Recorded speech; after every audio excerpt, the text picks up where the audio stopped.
What is up, everybody? Welcome to the Blade Dive Podcast. My name is Parker Bohan, and I'm so stoked you're tuned in. I'm your host, as always. And just a quick reminder, if you haven't subscribed to the podcast already, go ahead and do so. It would mean a lot to me. And if you've got 60 seconds, that's it, 60 seconds, don't hesitate to leave us a review. It really does help out the show. Don't forget to follow us on social media at The Blade Dive on Facebook, Instagram, and Twitter.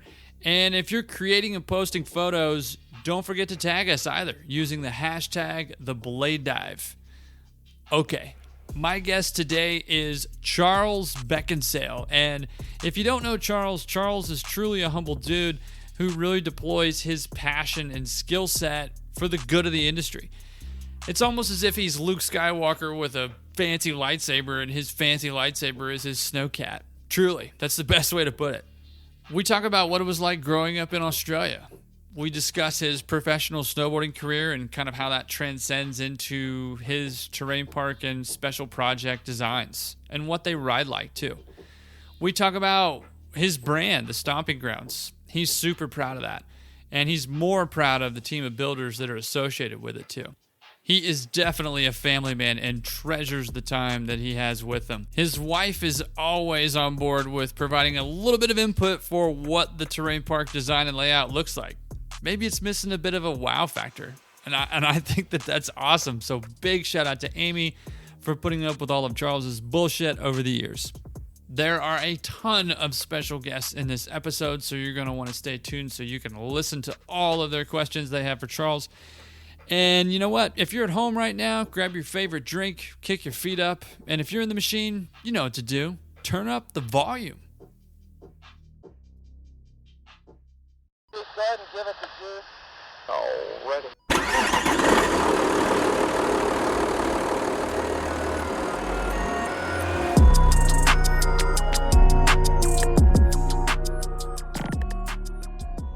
What is up, everybody? Welcome to the Blade Dive, and today's guest, man, once again, I'm outweighed with experience, but just humbled by the knowledge that's in the room, the virtual booth, and I've got Charles Beckinsale with me. Charles, welcome to the show, my friend. Thanks very much, Parker. Honored to be on.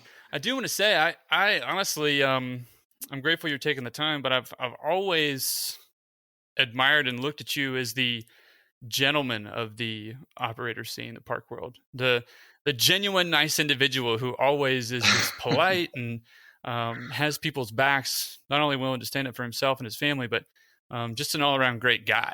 So I'm stoked to hear the further intel and the perspective, man. Thanks for being on here. Thanks. That's a pretty high rap. I'll take it. I think it's true, dude. I'm stoked. I'm going to just give you that title, the gentleman. I like it, man. I like it a lot. My mom will be stoked. She'll be tuned in. Charles's mom, if you're listening right now, it's true. He's the gentleman. He's legit. You did well. She'll be hyped. I think, so often, on this show, we've talked about, where people have come from and what they've gotten into in their careers and what life looked like and how deep that was, or maybe what, if there were any transitions or patterns along that journey that led them to either the snow industry or the terrain park world or any piece of operations. But I really want to go chronologically with you because I just, growing up as Charles Beckinsale, I think is just in my head, I have it pictured as this amazing story that I want to unpack. And so let's just jump into it that way. What did that look like for you growing up like Charles Beckinsale? It was pretty awesome. There was definitely a lot of ups and downs and a few really quite challenging times. But, my mum and dad were together until I was about 5 years old.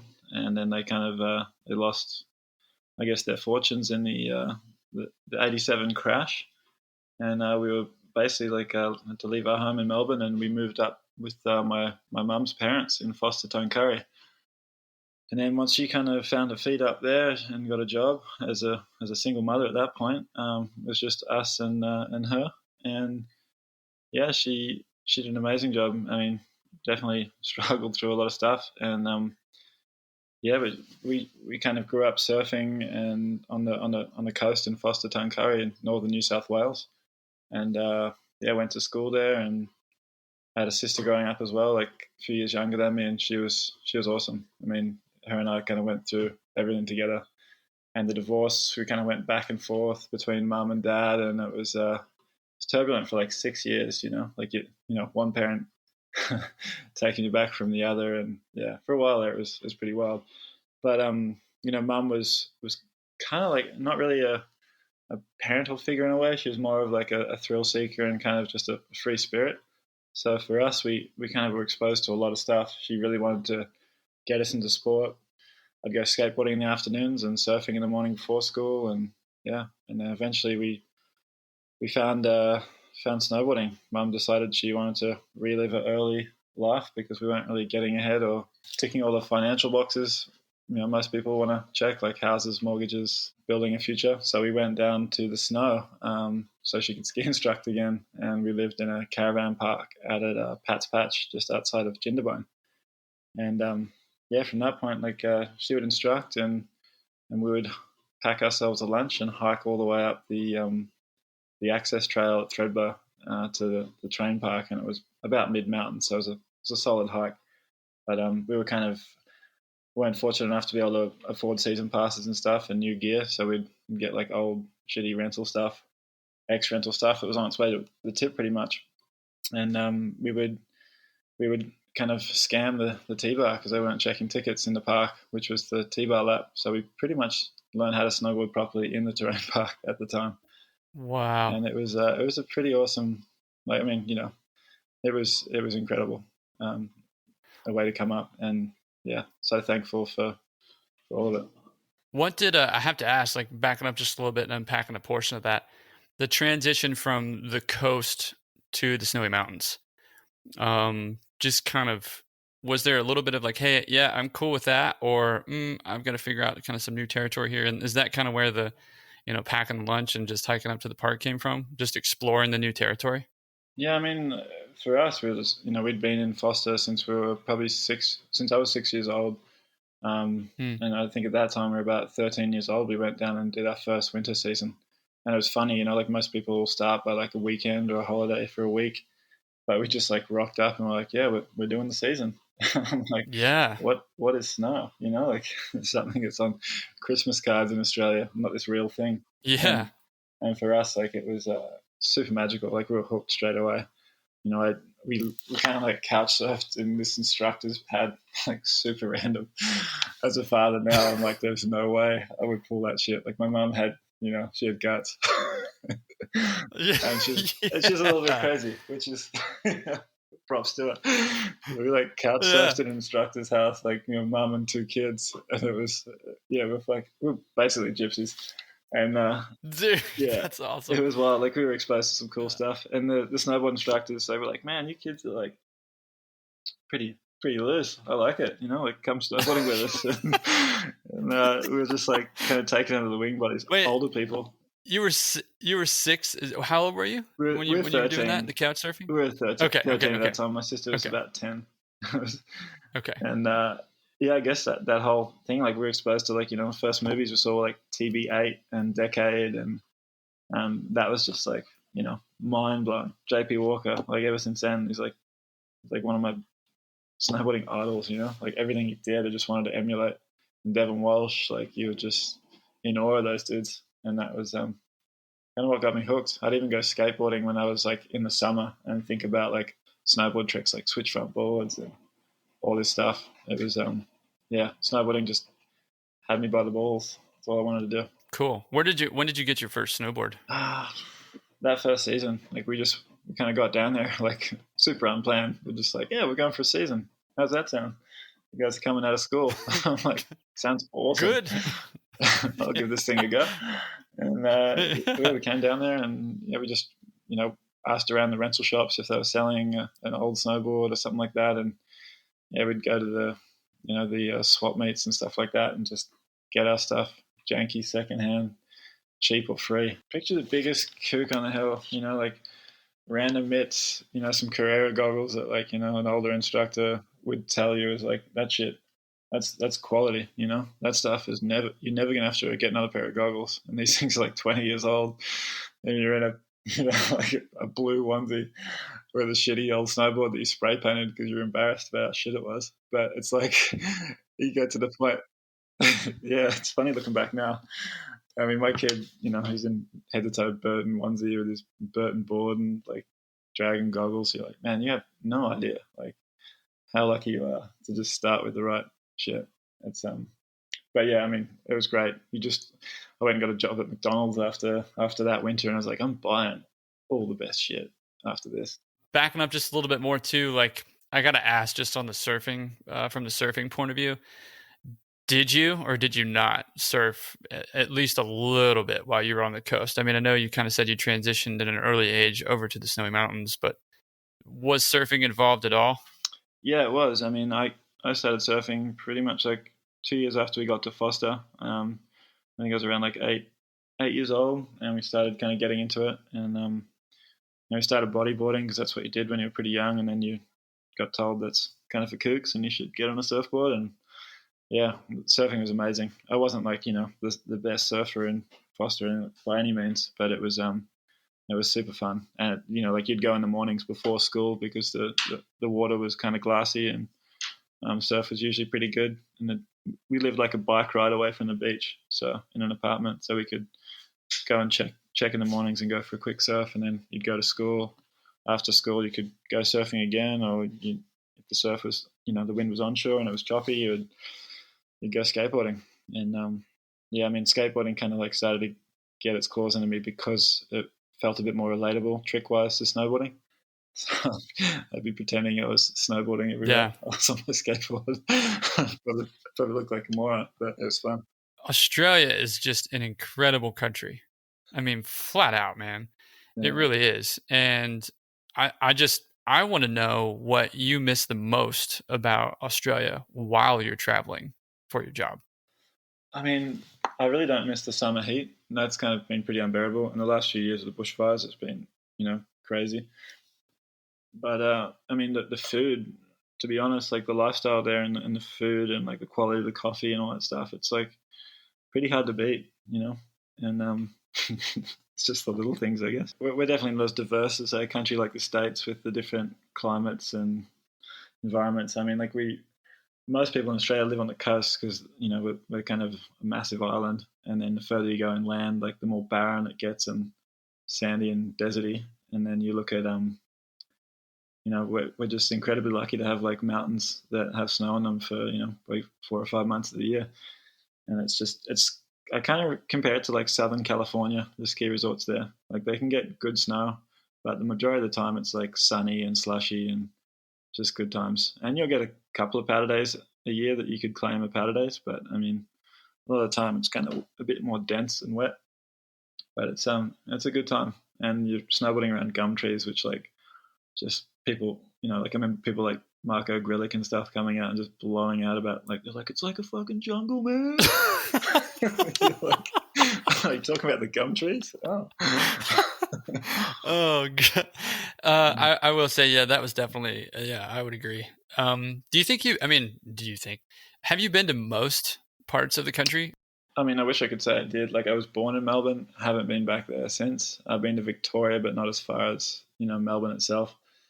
You know, because you live on the East Coast, we kind of tend to just like go up and down the East Coast. I've been as far north as Cairns, and I've seen like most of the coastline on the East Coast. Like, you know, you'll do a road trip and kind of stop in a few towns and check it out. But yeah, I mean, I think Australians are pretty bad at like looking at their own backyard. Like my philosophy on travel is travel far while you're young, and when you get older, you can do the shorter trips. And I think, yeah, I mean, you don't want to take long haul flights when you're like 60. you can take an RV and drive around and just take your time. Yeah, I'm tired. Can we pull over? Yeah. 1 week later, I need to do 5 pisses every 10 minutes.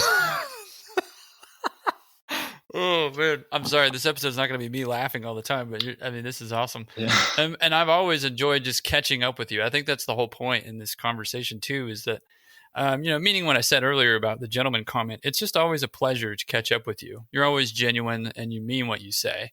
but you're not taking things too seriously. And I think that's what makes you great. Thanks, brother. Yeah, man. I know that you already touched on it just a little bit, but how did parks as a bigger picture become kind of more of a focal point for you? Well, basically, the allure at the time for me was like there was guys like Damon Haler and JD Coles and people like that were pros at the time back home, and they were the guys I wanted to like ride with and emulate and learn from, and they were working the park crew. I mean, they'd go away and like shoot in Whistler and places like that, and you'd see them in the magazines, and then they were just out there like raking takeoffs and trying to like manipulate the park crew, like the park program to build what they wanted, which stoked me out. I was like, man, you can hang out with these dudes and like ride with them all day. Because at the time, like, there was like 5 guys looking after that little cruiser terrain park, which is, there's not much going on there. And I was always reminiscing about the days you had just the cruiser park and 5 guys. You would just shred all day.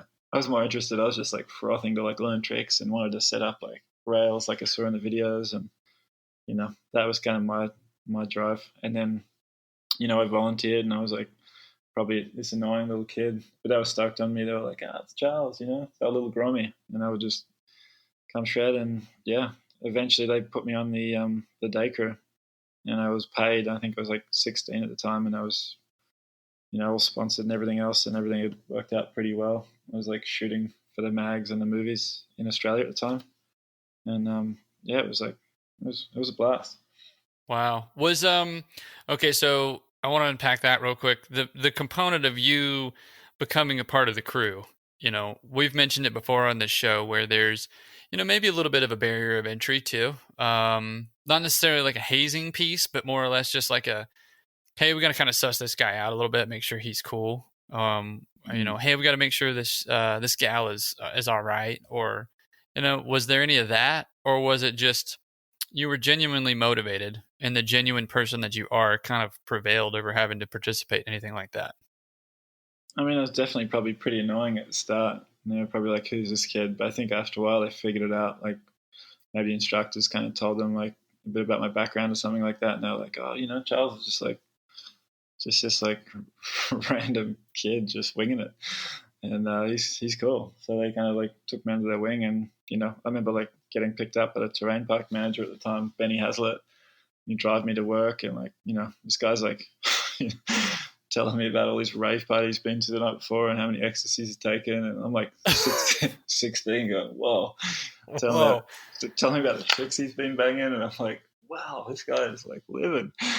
We'll listen to like Tribe Called Quest and everything up the hill, and he's like putting me onto all of like the cool music. And yeah, it was, your eyes were open pretty early living that way. It was cool. Yeah. So definitely, I mean, it sounds like you were just yourself still, and you were just going, hey man, I'm into this. Can you give me a job? I'd be really stoked to be a part of the crew. Yeah, that's rad. Definitely felt like I had a lot of, big bros looking out for me. Cool. One of the people I definitely want to bring up just because I was around him with you was Mr. Sammy Towers. Dude, incredible guy. But I've got a great story about Sammy because there was one morning in the Cat where I was, he's showing up and he's looking at it, and he, and I get out and he just looks at it and he goes, hey Parker, mate, that's like wrong. that whole thing right there is wrong, dude. And I'm going, right, okay, well, we got an hour. He's like, yeah, no, it's going to be here, here, and here. And I'm like, all right, well, cool. And it was all about just the transition of a takeoff. And it wasn't anything crazy, like we had to move like 3 features over to a different spot. But it was just that I felt like Sammy had this eye for detail in the morning. And when you're looking at a guy who's like 6'6", you're just going to say, yes, sir, no problem. I'll do that for you, sir. I mean, I was intimidated for sure the first year there. I was like, for those listening, Sammy Towers, he's hugely tall, but he's skinny, he's an interesting character, man. Huge. And he's like, such an awesome dude. But he should have been a park builder, man. He never wanted to get in the Cat and do the nights and all the antisocial shit that I really wanted to do. And I mean, honestly, like he had such a good eye, and that's what makes a good builder. Like you can straight up tell people how to make a pile of snow pretty using the cat to do it, and you can teach them how to cut wedges and everything else. But it really comes down to like that person's perspective and understanding of snowboarding and the transitions and the flow and how much speed between things. And Sammy had it, and we were so yeah, we were so huge so shout like out to Sammy. detail orientated. Like I remember, like shout out to Stegsy, Shane McLeod. He was the grooming, the main grooming dude at the time, and he'd come in and push snow into piles, and no one really knew how to backblade jumps and cut wedges. Like they just push these piles of snow. These like landings with kind of like wild looking knuckles, and they're like, "Sweet, here's a pile of snow," and we just rock up with the snow scoops and start like punching out the corners and getting the tranny all by hand. We took so much pride in it. It was insane. And to look back now, you're kind of like, man, that was crazy what we did. Yeah, I think when you start, I think that's spot on. I think when you start taking things into your own context of what's possible based on kind of a narrative that you write in your head with respect to just, well, it's not possible because I don't have this specific tool, Yeah, I mean, agree. you see posts on Instagram, people like talking shit on one cat manufacturer or the other. It's like, tools are the tools, man. Like you get what you're given and you work with it. And if you're lucky enough to have a rad cat, then props to you. But I mean, for me, I feel like I started out with like shovels, not even like a park rake. That wasn't even a thing where we were at the time. A spork or something like that wasn't around. You had like a shovel.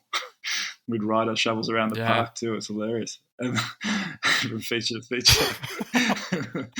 Like the rabble. Sit on the shovel and ride down to the next one. Yeah, exactly. Holding the shovel, digging your heels in for brakes. It was like we'd race each other. It was hilarious. But oh, it's sick. Yeah, I mean, we had awesome. scoops and shit like that to build the takeoffs. And now, make a backblade and put a tail on it. And even if you've got like an older park cat that's beat, it's still a shitload better than what we had starting out. So yeah, got to appreciate the modern technology. Yeah, I think that the tools of the trade are definitely, that's an opinion for sure.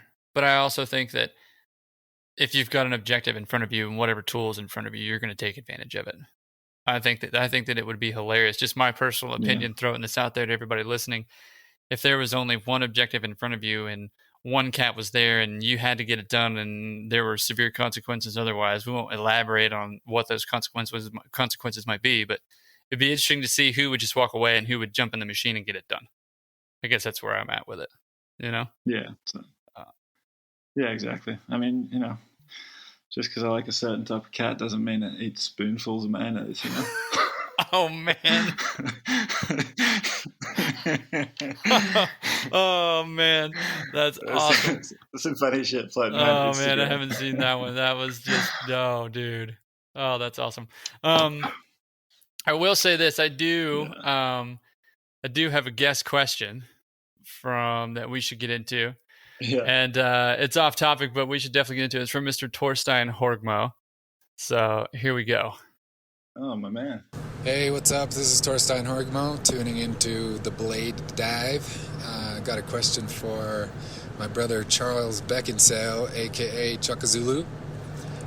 Wondering if you remember what it felt like bomb dropping a Snowcat several times out in the Canadian backcountry with me, and if that's the gnarliest thing you've done driving a cat, and if not, what is the gnarliest thing you've done in your career?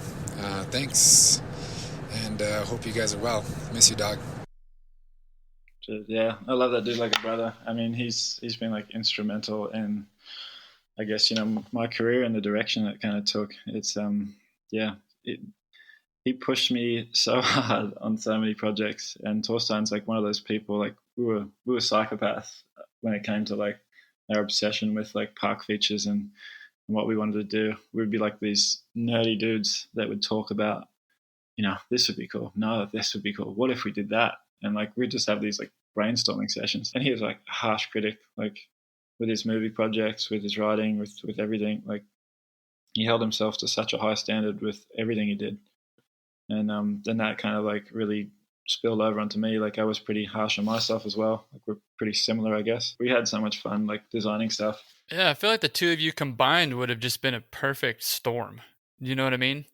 Like you you're literally learning from him, Oh, and absolutely. and you're learning from each other. Would critique you, but it was cool. There was a genuine understanding of each other. Like I would, he would say, "I have this idea," and I was like, "Well, this is how it has to be, so we can do it with the cat." And he'd be like, "Oh, cool, okay, well let's do it that way." And we just snowballed off each other. It was rad, and he gave me tons of opportunities. And one of those opportunities was Baldface. He wanted to build backcountry kickers with a Snowcat, and basically let it snow, half a meter or so on top, and then come back and shoot it. So we built these kickers that looked like they were, Travis Rice's Art of Flight type stuff. This huge wedges, and these rollers. Like we built these decks and landings like true table style, but instead of having them square, we like rolled the cat off all the different sides, so it kind of bowled, like boobed out in a way, so it looked like your Chad's gaps and your pyramid gaps in Utah. And then we had this huge wedge that we'd build, and then we'd step it out, but we would do it, like only about 2 or 3 meters wide, not like a full cat width, so it looked like it was done by hand and stacked by hand, and it was a natural spot, but it was all man-made. That's awesome. And sure enough, like he was always like, man, he'd jump in the cat and he's like, all right, we're gonna drop this thing. And we're in a bowl in British Columbia at Baldface, and everywhere is powder. Nothing's been tracked out. So like you're dropping in with like no control, blade steering, tiller steering, and it's bottomless. And you're just like, holy shit, I hope I don't hit those trees over there. And like went in there, like homie Jay, who works for Jeff Penzira, he was like the main cat driver up there. He would come in and like chainsaw down trees that we thought might be in the way in case we dropped over. Because I'm like, I don't want to just drop this and like plow into a tree. I've got no control once we break over this thing. And sure enough, we were like chainsawing down trees that we might have hit. And sure enough, like Torstein would jump in the cat and he's like, all right, man, we pre-pushed this yesterday, like it's set up probably enough, let's go. And I'm like, holy shit. You're like, I'm gonna scare the fuck out of you. And you're like, whoa, man, chill out. I was like, what the hell's wrong with you? And he would like sit in the cat, buckle up, and just be like, let's get it, let's go. You're like, all right, dude, it's your project. Like, if I break this thing, you'll pay.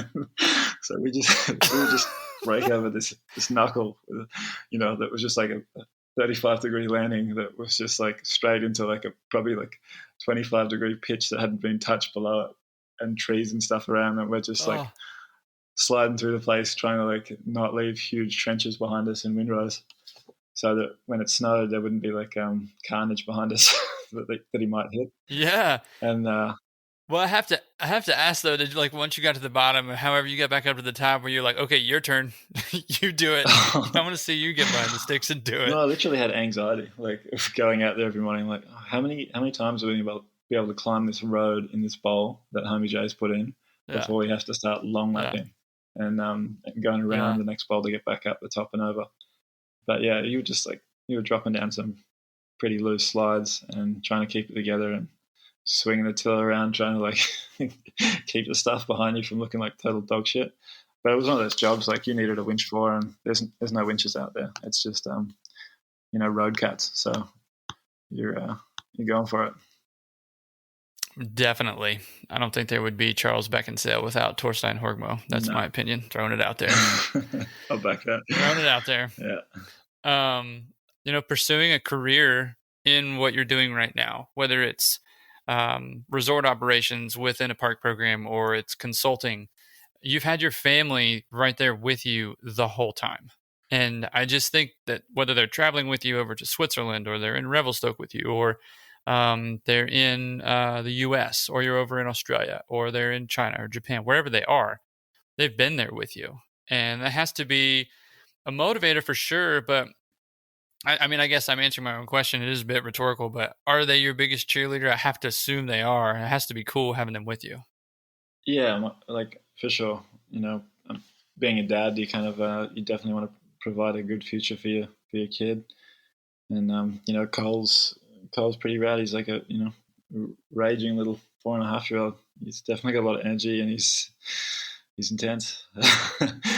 But my wife is incredible. Like Amy has backed my dream 100% the whole time. Like we would literally be going back to back winters between Australia and Squaw Valley, and then Whistler, and it was she had a beauty salon business that she closed down so she could be with me and follow me back and forth, and she worked whatever jobs she needed to kind of be with me, and just sacrificed a lot. And she's always been the one to ground you, like if you start floating away with people giving you compliments, or too many guys in your circle that might blow smoke, she's always there to kind of ground you and keep you focused and tell you haven't made it yet, like keep on it. And she's definitely sacrificed a lot, and having her there to like help with the business side of things, like stomping grounds, she's a huge part of that. She's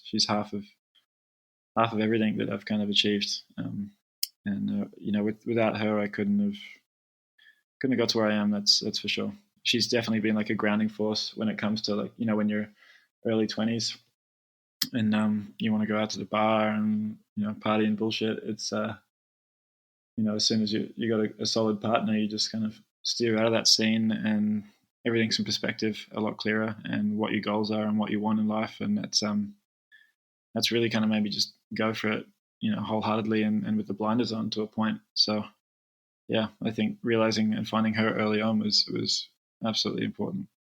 Do you ever run ideas by her? Do you literally sit there and go, okay, cool, I'm thinking about this. Here's what my process looks like. Here's what I'm thinking. Like, do you ever lay out a park layout in front of her and go, what do you think? Yeah, like it's so funny. Like sometimes I'll do park layouts and she'll be like, no, it just, it's just lacking something. You sure it's wow enough? Like, I'm like, whoa, really? That's awesome. Yeah, she expects so a lot out of me too. And, yeah, it definitely drives me to do better. It's funny. Like, I think what we've got there is her safe kind of like not taking too much risk kind of attitude, and me like, fuck, let's try it. Like, like, I got this idea. Sending it. Yeah, I got this idea, and she's like, no, I don't know. Sounds pretty wild. Like, maybe we should sleep on it. But I think it's like the yin and the yang. We're complete opposites, and I think she definitely, brings a lot to the table for me, and I hope so for her as well. But yeah, just definitely bring out the other side of each other a bit. Yeah, that's rad. I think it's cool that you definitely put park layouts in front of her and she has her opinion. That's how it should be, man. That's rad. That's so cool. So cool. Oh, it's insane. I mean, like, honestly, with the COVID stuff, she's handled it incredibly well. And Cole, we've just made sure we put him in preschool in places so he could hang with other kids. And he's been snowboarding and swimming in pools and, living a pretty good life, I would say. But yeah, you definitely feel a bit guilty that he's away from everything else right now.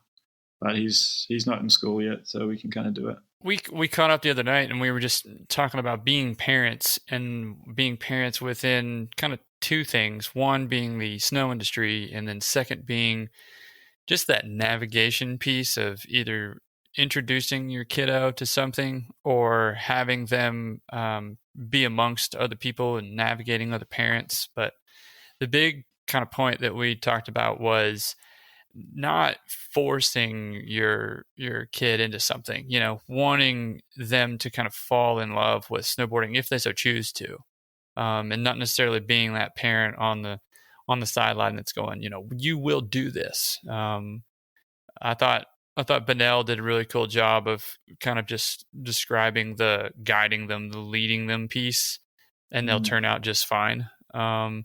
Thought that was so cool. And you're along the same lines, man. That was super cool to get some insight there. I thought that was really awesome. You're kind of in the same boat. Thanks, man. I mean, yeah, like snowboarding and, the ski industry's literally been my life, like not just like, winters, and then summers, like your year round Southern Hemisphere, Northern Hemisphere, and, that's your circle, and you want your kid to really, enjoy it, and you don't want to ruin it like for them and force them to like, you have to go to lessons and you have to get to this point, I expect this. Like, I mean, we got him a few lessons while I've been here in Revelstoke, and it was like he straight up doesn't listen to me. He's like, piss off, Dad, I don't want to listen to you, like I know how to do it. Yeah. Like, Yeah. you can't even link turns. but it's like, but you put him with an instructor, and like, the instructor's like, oh, we had a good time. And I was like, listen, I don't care if he doesn't snowboard the whole time. Like, if he wants to go make snow angels and like slide down the slopes and do roly polies, like, as long as he's having a good time, that's kind of what I want to nurture. And when he's ready to kind of like, start ripping and come on bigger runs with that, like that's pretty special. And I don't want to force it, because I think, Yeah. trying to live someone else's dream, it never really works out. And I think the most important thing in life to find is something that you're passionate about, and you hopefully can create a living doing it, like I've been able to do. And that's all I want from him. Like, I don't want him to, if he wants to drive a cat, cool. But if, I'm not like, whatever he finds, whatever his passion is what I'll support. As long as it's not like, rollerblading or something like that, I'm down. Wait a minute, you wouldn't rollerblade? Maybe he's like, Dad, I want to be a pro scooter rider. I'm like, no, that's not happening. Oh, that's man. a line. That's hilarious. That's awesome. Sorry, one other thing is like, being in that line of work where you're in high performance training and you're dealing with national teams, and there's quite a lot of soccer parents that you kind of meet along the way as well, that are just like straight up, like, making their kids like hit these targets, do these tricks, and like these kids are getting broke off and are genuinely like terrified. And you're like, man, you're either gonna like you're basically trying to learn these tricks for what? Like, and you're not going to be the next Mark Morris if your parents are forcing you to go that way. Like, you have to be obsessed and like drive yourself, like, and it's got to be from your decisions, not your parents. So it's like, you're probably missing out on an education and whatever else because your parents wants to go brag about how little Johnny got like 5th at the US Open or something. It's like, doesn't really matter. And at the end of it, you're going to be kind of an emotional wreck. Like, like coming out of snowboarding is kind of like a rebirth, like for the longest time, I felt like turning 30 was this, it's like life is over type thing, because by the time you're 30, you've got no sponsors left, there's no income from snowboarding, and you will, life goes downhill. But I mean, one thing I found is life is kind of like chapters, and it just keeps getting better. Like, what you found like drove you in your 20s isn't necessarily going to be what drives you in your 30s. Like, your goals kind of readjust, and you have a kid, and snowboarding's fun because you do it with your friends and you have a few beers afterwards, or, like it's a social thing more so than like, I have to learn this trick today, I have to do a double cork 10. Like, you can, it's just different goals and different kind of ways to kind of feel your self-worth, I think. That's awesome. So cool. So the stomping grounds, I think this is probably also a topic of conversation that everybody wants to know the insider information, but it's also a business. And so I won't pry too much, but I just want to stick to maybe the embryonic idea. I know you're a hell of a drawer, like that, a sketcher. Like when you talk about creating things and it's on computer and it's with SketchUp or it's digital or it's CAD or whatever, I know because I've seen your drawings, you've drawn them for me, and I know that you're a really good artist on paper. So you can put an idea on paper, and it can be a jump, it can be a rail, it can be a trail layout, it can be whatever. It's got the shading, it's got the highlighting. I mean, it's all there. But the concepts of what that idea was originally is kind of where I want you to go, and just let us in on the origin of it all. So I guess it kind of started like the Canadian team were working really closely with me. I think that time, like, I was doing all their high performance training, and it was before I worked directly for them. I was working for Whistler Blackcomb. Nowadays, I'm kind of on contract with them to do all their private builds, which has been amazing, and they're awesome to work with. Shout out to Chris Quickie. But I mean, basically, I just started thinking like all these national teams, like there was different national teams hitting me up because the Canadian team were just like, they're a talented and incredible group of human beings on their own right, but they were just stacking like podium sweeps, and everyone's like, man, it's because they got sled laps and private training. And you had Torstein basically telling the Norwegian team, like Sondre and Per, like, it's because they got their own private builds and sleds, and they got Charles building jumps, and we gotta get Charles. So it was like this thing where like people were hitting me up to come build for them, and I'm like, Canadian team are my boys, but I'm also like really good friends with Sondre and Per and the Norwegian team and those riders. Like it's a small industry, you're friends with everyone, and I kind of saw there was like a demand there. People would people would come to Perisher for a few years now to like, instead of going to New Zealand to ride the jump line we were building, they were coming to Whistle Blackham to ride the Black Park. And you could see like you'd post something on Instagram and then like there'd be comments from like some of the pros, and then a few weeks later they turn up on a plane to ride the jumps, and you're like, man, you're kind of like you're drawing people to places that are making, the money off your back. And it got to the point where, which is no problem, that's what you signed up for, but it got to the point where I was like doing these photo shoots every spring, and I loved doing it. Like it was my passion, and I would still do that shit for free because it's fun. But these projects were coming to Whistler, and they were asking for me to build them, and I'm like, man, like I should grow up here and like go out on my own. And then I was like, what if like I was thinking about those like autumn camps, like Prime Park sessions and stuff that had been going for a couple of years at the time. And I was at dinner one night just with a friend, a Swiss friend of mine, Fabia, who was at the time running the TTR World Tour. And I was like, I got this idea. Like, what do you think? I want to like find a glacier somewhere in Europe where I can basically bring every national team in the world together to ride like perfect jump line and transition features and a half pipe. Because I was like, there's the slope style and the big air and the half pipe disciplines and the ski and snowboard and all of them. Like, what if you could kind of get all those national teams together? And it's, basically, what if we crowdfunded a high-end park build that was kind of like Superpark that everyone could come to and like progressively push each other in a non-competitive format and see what happens. And sure enough, like the Canadians are like, if you do that, Charles, we're there. And the Norwegians and there was the Austrians as well. Like there was a few teams straight off the bat were like, I just flooded the idea and they're like, we're in. If you do it, we're in. And I knew I had enough buy-in to just get it off the ground. So I thought, I'll give it a go. And then we ended up, I was on a DC team trip in Maribel in France, like partying and having a great time. And then Fabia called me up and she's like, hey, I saw you're in Maribel. You should come to Zermatt. I'm like, oh, I don't know. Like, I should probably get home. I've been on China World Cup, and now I'm here in France partying. Amy wants me home, but she's like, honestly, you're here. Like, I'm booking you a hotel room in Zermatt, and you're gonna come and you're gonna pitch your idea. You have to do it.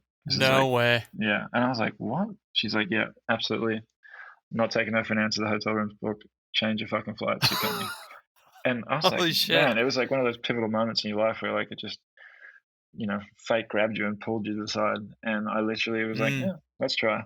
And we got there, and she hustled and like a meeting with the CEO, heads of marketing and everything the next day, which is insane. Like anyone that works at a resort knows how hard it is to get the CEO's ear for anything, and just to come in like cold canvas. I put my glasses on, tried to look smart, had some like faggy hairdo at the time. I was like rolled in there with a button-up shirt, trying to look professional, and they're like, "Oh, so what's your idea?" And I'm like, "Well, I want to pay for the cats. I want to rent your cats, and I want to build a park and a half pipe, and I'm going to bring every national team in the world." And I was like confident and bullshitting my way through it, and they're like, "Wow, that sounds great. This is what the cat time is going to cost." Blah blah blah. And then next thing you know, like we got an interview over at Susfay as well, because it's another amazing glacier resort. So we popped over there, and they were like, "Listen, we're doing like a summer park. We've got like the decks and the landings and the bulk pushings kind of in place. Like you can come in and just remodel the place when you want to and pay for the cat time." And for us, the cat time was slightly cheaper than what Zermatt was going to charge, and the the skeleton of what you needed was kind of sitting there in a way with the bulk pushing done. So we were like, this makes sense. So we started there, and we brought the teams in, and the Swiss team were heavily involved as well, because we were like, in Switzerland, like let's work together. And first year we did slopestyle, and we did just enough people, and then that spring the Swiss team, like Pepe at the Swiss team was like, oh, you know what, that was so good, let's try and do a spring one.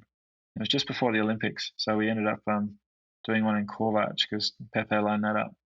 So we went to Corvach and did a spring camp there, which was pretty good. We had the UK team there and the Norwegians and I think the Austrians. But it was just like another high performance session, and Brand and I built both of them, and had the teams come out, and we kind of pulled it off twice. So then Sasfe turned into an annual thing, and it just kind of grew every year to something that's like quite enormous now, and we're stoked, super proud of it, and now we like helicopter up airbags, helicopter up like sleds so we can drive around and rake everything, and rent our own cats. So we bring our own cats in through Prenoth because the Stomping Grounds has an amazing partnership with them where they support us with a good leasing arrangement for the cat there. So we bring in our own Prenoth by Next winch, and that builds the pipe and then comes over the slopestyle, and I kind of take it from there. So Jeremy Carpenter is the man behind the half pipe, and he's incredible, like OCD perfectionist. And it's he and Frank are the guys that are at the very top of this thing. And the first year we did it, I had Frank and Jeremy there, but I couldn't afford to have two contractors there doing the same thing. And Jeremy was, doesn't have kids and everything else, so he could be there for a long period and kill himself for this project. So yeah, it's Jeremy. The half pipe is all Jeremy, and then the slopestyle is Brandon and I, and like Kobe Wersch at the time as well, and we kind of worked well together and did some incredible shit. And we just met with the CEOs over a Zoom chat this morning and set the dates for this year. So it's happening again in October. Hopefully the pandemic doesn't rock us, but we got away unscathed last year. There was a lot of pent up energy, and we had the biggest turnout we've ever had, and that was like during the pandemic before Switzerland got hit pretty bad. I think we were down to the last 2 days, and the pandemic kind of rolled in, and everyone started fleeing the country. But that was kind of it was almost like a false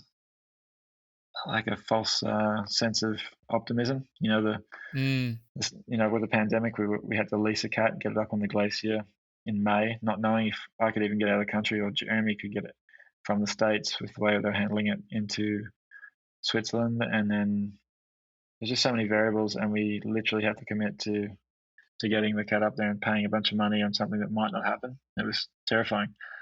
And then it was the best session we've ever had as far as like numbers and stuff, and probably the product. And then the rest of the year I was like, oh sweet, we pulled that off, best year ever, let's go. And then I just rolled into this wave of like cancelled project after cancelled project after cancelled project. I mean, this year has just been like crazy. I was supposed to build the Canadian World Cup in Calgary.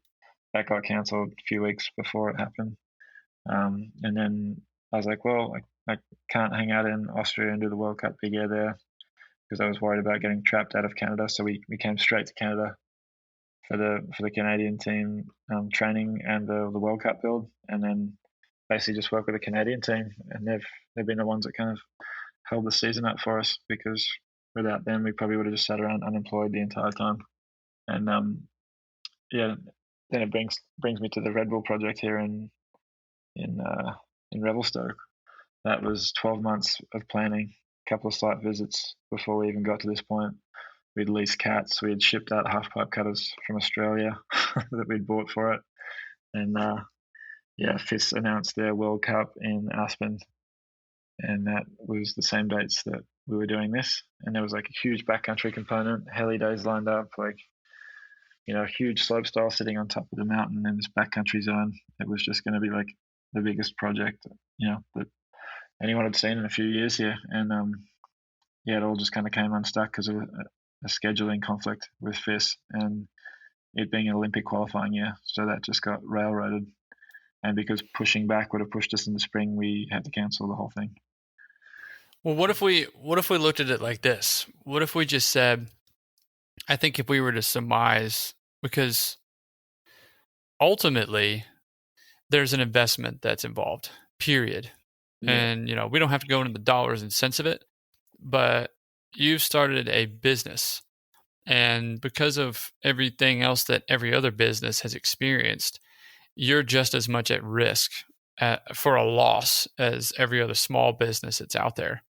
And so I'm just trying to help just the listener audience understand the picture that Charles is trying to paint here with respect to just money up front, getting a product out there, and then having people participating in it. It's super important to understand those three things. And there's so much that you're putting out there. Like you've just unraveled so much with the contacts that you made. People sticking their necks out for you. You've established relationships to obtain access to a glacier. You've put together a team.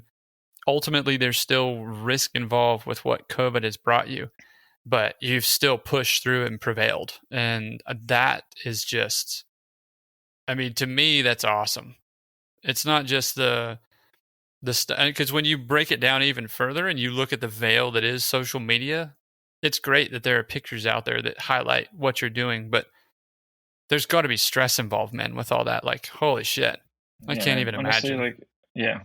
Social media is the best 5% of your entire life. It's not. Yeah. It's not the baseline. And I think a lot of people kind of get that wrong. Starting the stomping grounds, it was such a fucking wild risk. And my wife was like, just come home. I'm sure you could do it, but let's think it over a bit. And I was like, no, I'm gonna try this. And I went to the 2 resorts, thanks to Fabia really pushing to make that happen and lining up the contacts to do it. And then when we were there, it was you're really just you're taking a gamble. I'd been used to working at resorts and going back-to-back winters for 15 years at that time probably. And I was at the point where, we would go to Whistler and the cost of living and the travel and the rest of it. We'd come home with $17,000 credit card debt most years. That I was lucky enough to have a good job at Perisher, and my wife had a good job managing a jewelry store that we would pay off the debt completely and then save enough to pay bonds and everything else to go back to Whistler so we could work and run up a debt again. And it was a lifestyle, the whole thing. But we got to pretty much 30, and I'd got to the point where I'd been contracting and had made had a good thing with Whistler where I was able to step out and go do some World Cups and do some contract work and then come back and have a normal job as well. So I was, I for the first time in my life, been able to save a bit of coin. And when we started the stomping grounds, I think, I had 50 grand that was for a house deposit. And that was my entire life savings between the two of us. And I was I'm putting that up to make this happen. And if it fails, I'm losing my life savings. And that's the thing. A lot of people go, oh yeah, well, I could do it, or but I don't know how many people would be willing to take that risk after not having anything for so long. Finally having 2 pennies to rub together and just working so hard to get to that point, and then just going, I'm going to put it all on black and follow my guts on this one. And it just comes down to relationships again. I wasn't stepping into it blind. I talked so much about it. I'd convinced myself into it. I'd talked to people about it to the point where if I didn't do it, I looked like I was full of shit. So I'd really back myself into a corner. And I think, the people around me, like Chris Wickwicki and the Canadian team and the Swiss team and, the Norwegians, all your day ones, they really got behind it. And then the second year, the US team came on board and it went from making a tiny bit of profit to being something that you're oh, this is a business now. I can do adult things moving forward, because they came in 70 athletes deep, and we were holy shit, that's a super team. It's so big, and there's so much support for those guys, and they got such an amazing program as well. And we were just we had the half pipe, we had the slopestyle, we ticked all these disciplines, and everyone could kind of come and get it in the one spot, because the other high performance camps were just offering jumps and maybe 1 or 2 rails, whereas we were offering rail lines and jump, a big jump line with transition features, which are kind of a bit of a staple now. and we had the half pipe, and then we were helling up airbags because we had enough sign-ups so we could start like renting the airbag and like helling up the airbag. Like the airbag cost alone were like 16 grand or something retarded, because we needed like a double rotor heli to get it up from the valley, and because you're so high up on that glacier, the air is so thin that you need the extra rotors, I guess. And for me, coming from Australia, where you're worried about hitting dirt and not having enough snow, to being on a glacier where you're worried about losing a cat into a crevasse if you bust up a snow bridge that you didn't know was under there. It's like I got out of the cat one night and was like having a piss near the fuel kind of module we brought over to the half pipe site, and I was like standing there next to it, and I looked over to like just left of my foot, and there was like a bottomless crack that just opened up. Dude. It opened up in the snow right next to where the fuel was sitting. I was like, holy sh! And they were like, yeah, when you need to get out for a piss, like don't step off your tracks. Yeah. Wow. But yeah, it's a whole different world, and people at resorts, even like us in Australia, like there is like levels to that stuff, and what they do on glaciers in Europe, some of them are like 90 meters deep. It's just, so much respect for like, Dominic and Carl Mountain and people like that just like, that's their daily life, is dealing with a huge chunk of ice that is sliding down the hill at 30 meters a year and plugging holes with excavators once a year so that they can hopefully get through a season driving their cats over these things without losing something into them. Like, the whole thing is literally moving under your feet. It's surreal. I do have another guest question I want to throw at you, and let me play that for you. It's from Mr. Ryan Teeney. Here we go. Hey Charles, Ryan Teeney here with a couple of guest questions. I wanted to know, coming from having such a great snowboarding background and being a sponsored snowboarder, I don't see a lot of cat drivers out there at sort of your level or where you were. Do you think this has given you an edge? And the other question is, back in the day when we were doing our first season in Whistler, we hit the tanning salon. Pretty sure you were the one to convince me to go do that. And you said we should put something over our man junk to not get it burnt. Do you remember what that was? Wow, really dropped me in it there. I'm not the same guy anymore. That's fucking hilarious. Well, I guess we'll follow up with the funny one first. Like when we were in Whistler, like we were both young and single, and like I was underage, fake ID. We'd grown up surfing and we're pretty vain. We're used to having tans, and obviously we were down with chicks that were brown, and there was a couple of hot chicks at the tanning salon. Got to know, and we go in there and like catch a couple of shades darker, You just go out clubbing and hang out under the blue lights and pull a couple of extra chicks. It was fucking wild times. And yeah, we put socks over our junk. You don't want to get flaky balls, man. Oh, that's hilarious. Yeah. That's awesome. We wore headbands and shit back then too. Stuff I would never do anymore. But it was fun. Oh man, that's great. That's priceless. What was the first part of that question before I got thrown under the bus? I can't even remember anymore. No, it was about snowboarding and shit. It definitely was. You're pro rider. Just that influence on how you operate and what you build. Dude. Honestly, I think it really comes down to how like the experience you've had riding jumps, what you liked, what you didn't like, how your rail takeoffs should be, because of you don't want to ride on down rail, they suck. Like you want to have a decent ollie on. If you're doing a backflip or something, you don't want to like ollie over the rail. You want to catch it on the inside, and you don't want to anti-pop it. Like just all like the little things that you'd like be super, unless you're a rider, you're kind of not in tune with. And that's like the hard part, is like there's like a handful of park builders are like incredibly good that don't ride that can somehow understand that stuff. But I feel like the best, almost always the best park builders are the ones that can ride it well enough to understand the transitions and stuff. And I mean, there was like people like Adam Galbraith back in the day that didn't ride the features, but super in tune. Like they would sit there on their sled during the day and watch people hit the jumps and watch people ride the features, and that's how they kind of got their feedback. But for me, it was like always firsthand.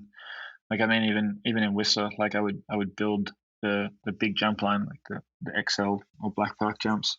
They're like 60 to like 50 to 70 feet at that time, and I would literally go in the next morning, even if it was puking snow and white out, barely see the jumps, and I would like hit them because I didn't want anyone else hitting them before I'd hit them in case they sucked. So I could quickly tweak them that night before the sun came out the next day. And everyone's like, "Wow, these are the best jumps we've ever hit." I'm like, yeah. Cool. Yeah. What a fluke, man.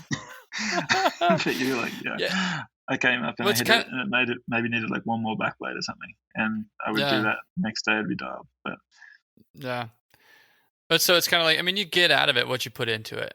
Yeah, I mean, like it's hard. Like I don't know many circumstances where you would find someone like mentally it's kind of unhealthy to be that obsessed with your job.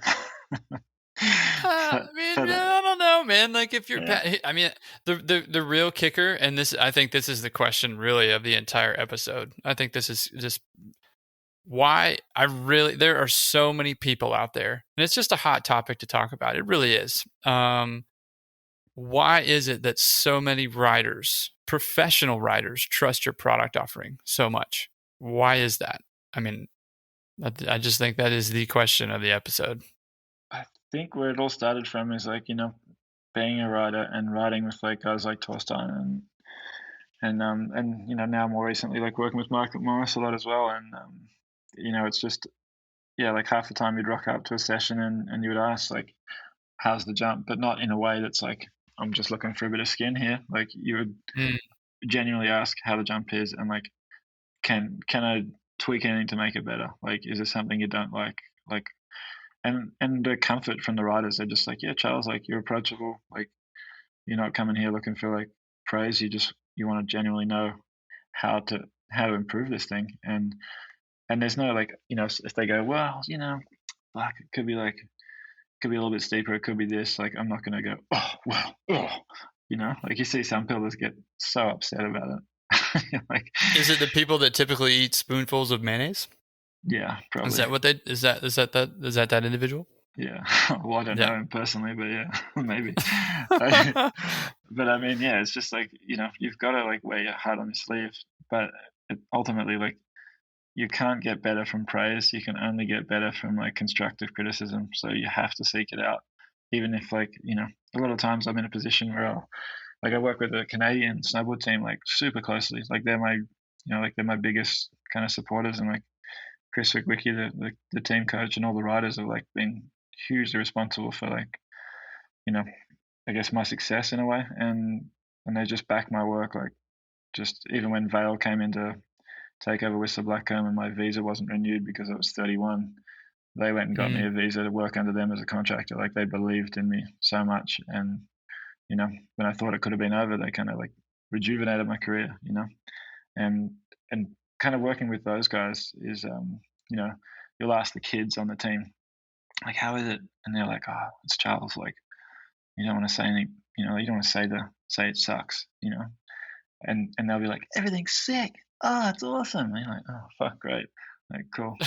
And then, Didn't get what I look. Yeah. And I'll just go straight over to Mark and be like, hey, what's up? Like, tell me what I need to hear. And he's like, yeah, like, could do a little bit more pop. Like I think Mark will always ask the land to be steeper, even when it's not really necessary. And then, Max Perot will always ask for like a little bit more pop, because he doesn't maybe pop quite as much as like, say, someone like Mark on a backside spin when he spins cab. So you kind of have to like know the riders as well as like, what to listen for, and maybe when a weakness in their riding is they're asking for something with the jump to compensate that the other riders don't necessarily need. So it's about like, reading reading the people that are riding it and what they need from it. And I think if you're the kind of guy that can just like rock up and be like, what's the speed, boys? And just like launch into a back 5 or a front 3, like nothing crazy, but just do it well. And then you can feel the jump for yourself as well and be like, oh no, I agree. Like could be a touch steeper in the landing or could do with this. Like I think a lot of like credibility comes from that too. And I mean, granted, not everyone can hit a 60-foot jump. So I mean, like, if you can't, there's like no shame in that. Just be humble and like genuinely ask for like constructive criticism to help yourself get better. Yeah, being approachable is super important because when you put your guard up and you've got that wall there and you just really kind of cross your arms in the conversation and go, well, it's my way or the highway. I mean, the amount of times you see people just come in literally to try and collect a high five and let people know that they drive a cat and they built that. It's like fuck, man. Do you have a girlfriend or something just to like keep your head in check? Cause it's kind of like cringeworthy to watch that shit. Yeah. Yeah, it's interesting. I mean, I just think when you're trying to do that, all you're doing is ultimately, you're going to inevitably end up hurting somebody, right? If you're not really willing to accept criticism and go, yeah, man, it is what it is. Like I've already spent enough time building this. I'm not going to dive into this any further. It's just not going to happen. Then you end up, especially on the larger features, and you're not willing to make the adjustments just because you're being pig-headed and stubborn. Like that's when people get hurt. There's obviously like other ends of the spectrum too. I mean, you probably heard similar stories that like, if you got a photo, like we had a Nike photo shoot I built a jump for, and it was at the time like triple corks were just starting to happen, and I think it was like Yerman Bratton was there for the shoot, and then there was like Austin Smith and a few other people that like weren't crazy park jumpers. They were kind of more backcountry people at that time, and just coming to the park shoot because it was Nike, and then they're like, hey man, can you like shave like 10 feet off this thing? Like it's 80 feet. It's like a photo shoot jump. Like you don't build 60-foot photo shoot jumps at that point. I mean, you might now, but it's like back then it was, like it was a true table jump. It was like a big roller kind of style jump. Like at the time, I think like TJ was building like really similar jumps, and we kind of always like wondering who did it first, whether it was he or I. And it's kind of funny because we had like, it was the classic roller with the sides cut out and everything. And I'll call him out right now. TJ Dawood, you need to come on the show. Get on the blade dive. Come on, bro. We got to figure out who did it first. Let's see some banter, dude. Let's see it. Let's do it. Let's do it. But yeah, honestly, like, TJ's another one like I really followed closely. Like Instagram was like a whole new world for the park building stuff. You could see what everyone else is doing and, like put your stuff out there as well. And riders would, like, it got to the point where like on Whistler Blackcomb, you would be building stuff and putting photos up at the end of your shift, which is common now, but back then it wasn't really. And all the riders were like, oh, we're going to follow Charles. Like, we'll see what got built before, it comes out on the other Instagram page for Whistler Parks. So it's just like this cool following of like the right riders and the right pros. And you kind of end up building pretty good relationships. You'd take requests on there of what people wanted to build and stuff. Wow. And it was like you kind of developed a relationship with a lot of the local riders. And I think that was kind of huge and definitely helped. Because people could come out there and just say, Charles, like, I don't know, that jump wasn't right, or, we didn't like that rail setup.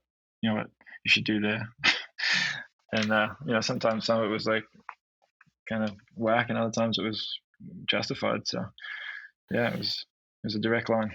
Yeah, if we were to jump back a little bit and kind of unpack what it looked like for you being a professional snowboarder, and then now you're a dad, in hindsight, do you kind of look back at those days while you were pro and going, man, wow, I went through a lot there, whether it was emotionally or the relationships along the way, however it was. But do you feel like that kind of prepared you more because you went through so much? Because when you're a pro, it's not like it's, hey man, here's a check and have a nice day. It's like, well, okay, beyond that, I still have to take care of myself as a human being. So I guess I'd be curious there, like, what was that like? Was there so much stress that it ultimately pushed you to just do what you needed to do to continue to be you? And the learning experiences that came from that, I think, would really be the question. I might have to take two takes of this one, but honestly, like for me, it was you kind of, by the time I was like 17, I was making, pretty good paychecks snowboarding and could go overseas for the whole season and go on trips and shoot for the magazines and the videos. And the media landscape back then was like so different. Like we didn't have like high speed internet, and Transworld and Snowboarder weren't available in Australia unless you really look for them. We had like 3 magazines in Australia and New Zealand, and that was kind of all we saw in our bubble, really. And Instagram wasn't there feeding you like people from Europe or North America. Like we were, like your JP Walkers. Like if you were in a position where you could access like Decade and the MacDog videos and stuff, and really like were a scholar in the sport, you knew who those guys were. But in Australia, like there were kids like me and Ryan Tini and Nick Gregory and people like that were the JP Walkers and the Devon Walsh of our little bubble, and you were put on a pretty crazy pedestal for, the level of skills we had versus, the international level. But that's all the local people in New Zealand and Australia really knew. And we, I would work my ass off for the video parts. Like I would get closing section in most of the videos I filmed in during that kind of era. And we had the ads with like Dragon and Rusty at the time were pretty big, the shot fronts and the rest of it. And it was kind of a weird bubble where you were kind of put on this pedestal that I don't think would be the case these days. And it was cool. But I think the relationships and the marketing and the contract negotiation as a rider and being exposed to that stuff kind of early on, like when it came to, like you grew up fast, and then coming into park building, like you were pretty savvy about the marketing and stuff. And I think that really crossed over into the park management marketing side for me. Like, I ended up just, I would work at Thredbo as a park manager by the time I was 18, and I was still snowboarding professionally for a while after that. And I would kind of, work Thredbo during the winters, take time off to do a few events and stuff and go shooting. But the most, you were just working there during the off season, the way we looked at it. And then you'd film and shoot when you're in, Canada or North America. So that was kind of your work time. And then you'd come home and build a park.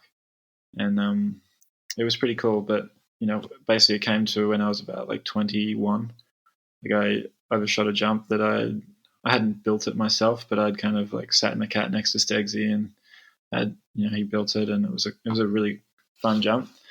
But I was like, at that time I tested everything I built, I worked on, shouldn't say built, sat in the passenger seat for. And, I just charged into this jump. It was for a big air and did a back one first hit. And I like was still going up as I passed the knuckle. And next thing I remember is just like, waking up, blood all over my face, and like my shoulder was completely dislocated. And I got taken down to the medical center and basically got told that dislocated my shoulder so badly that all the tendons and the nerves had kind of ripped out, and I had to take probably like 9 months off because of that. And that was kind of the reality check where like no one could tell me what was wrong with the shoulder. Like I couldn't lift it because the deltoid muscle had kind of basically had the lights turned off on it and didn't work. And they were like, you probably can't snowboard again because you can't lift your shoulder up past this point. And I got neurosurgery, and like I just went through the ringer for 12 months. And then I eventually came back and, went to the mountain lab and tried to film for the movie. But at that point I was like, I can't pick up where I left off. And I still snowboarded and filmed after that point, but I kind of gave up the dream of, going global pro like Torstein and the other guys were doing. And we were all on the same team. And that's kind of how I met Torstein, is we were on the team together as AMs. And at that point, I just kind of put my energy more so in park building, kept the snowboarding going on a local level, just to kind of, I was passionate about it. I loved it. I still wanted to get all these tricks on handrails and backcountry kickers, and, but I just wasn't, I knew I couldn't take the slams I used to, so I couldn't push myself the way I used to. And I just focused on the park building side of it. And that was kind of like, my tunnel vision now was like getting good at that craft. And it was awesome because like at that point I was like filming video parts and also learning how to drive cats in Squaw Valley. And I was having snowboarding basically subsidize my start of my grooming career when you're making like peanuts. So Yeah. Well, if we go back to a little bit more with just respect to where that, so it's Thredbo, right? You were spending time basically doing seasons in North America and then doing seasons in Australia. And your contribution and construction from the park aspect of things was originally starting at Thredbo, correct? Yeah. Yeah. And so you were the manager there doing that, building a park there alongside, whether it was riding in the seat or if it was with the rake or the shovel. But eventually you got in the machine there. And I mean, you spent so much time at Thredbo that it definitely, I feel like it kind of evolved into something great, but it also helped transform you into who you wanted to eventually become or pursue a career in.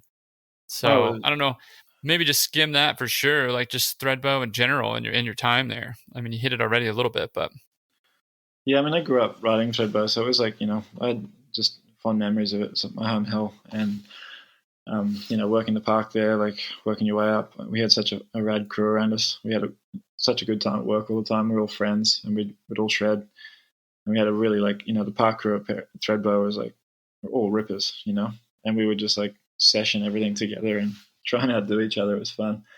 But with the park building side of it, like we would sit in the cat with like some of the older park groomers like Stegsy and, well, Stegsy wasn't old, but like we'd sit in the cat with these guys that were grooming runs, and we're building park, but we didn't know how to do what we do with the machines now, and they didn't either. So they knew how to drive a cat really well, but not the steps to go through. So we were all kind of figuring it out together, and we'd be like, try this, do that, and they're like, oh, shut the fuck up. Like, get to the point where Stegsy would be like, get out of the cat, you're pissing me off.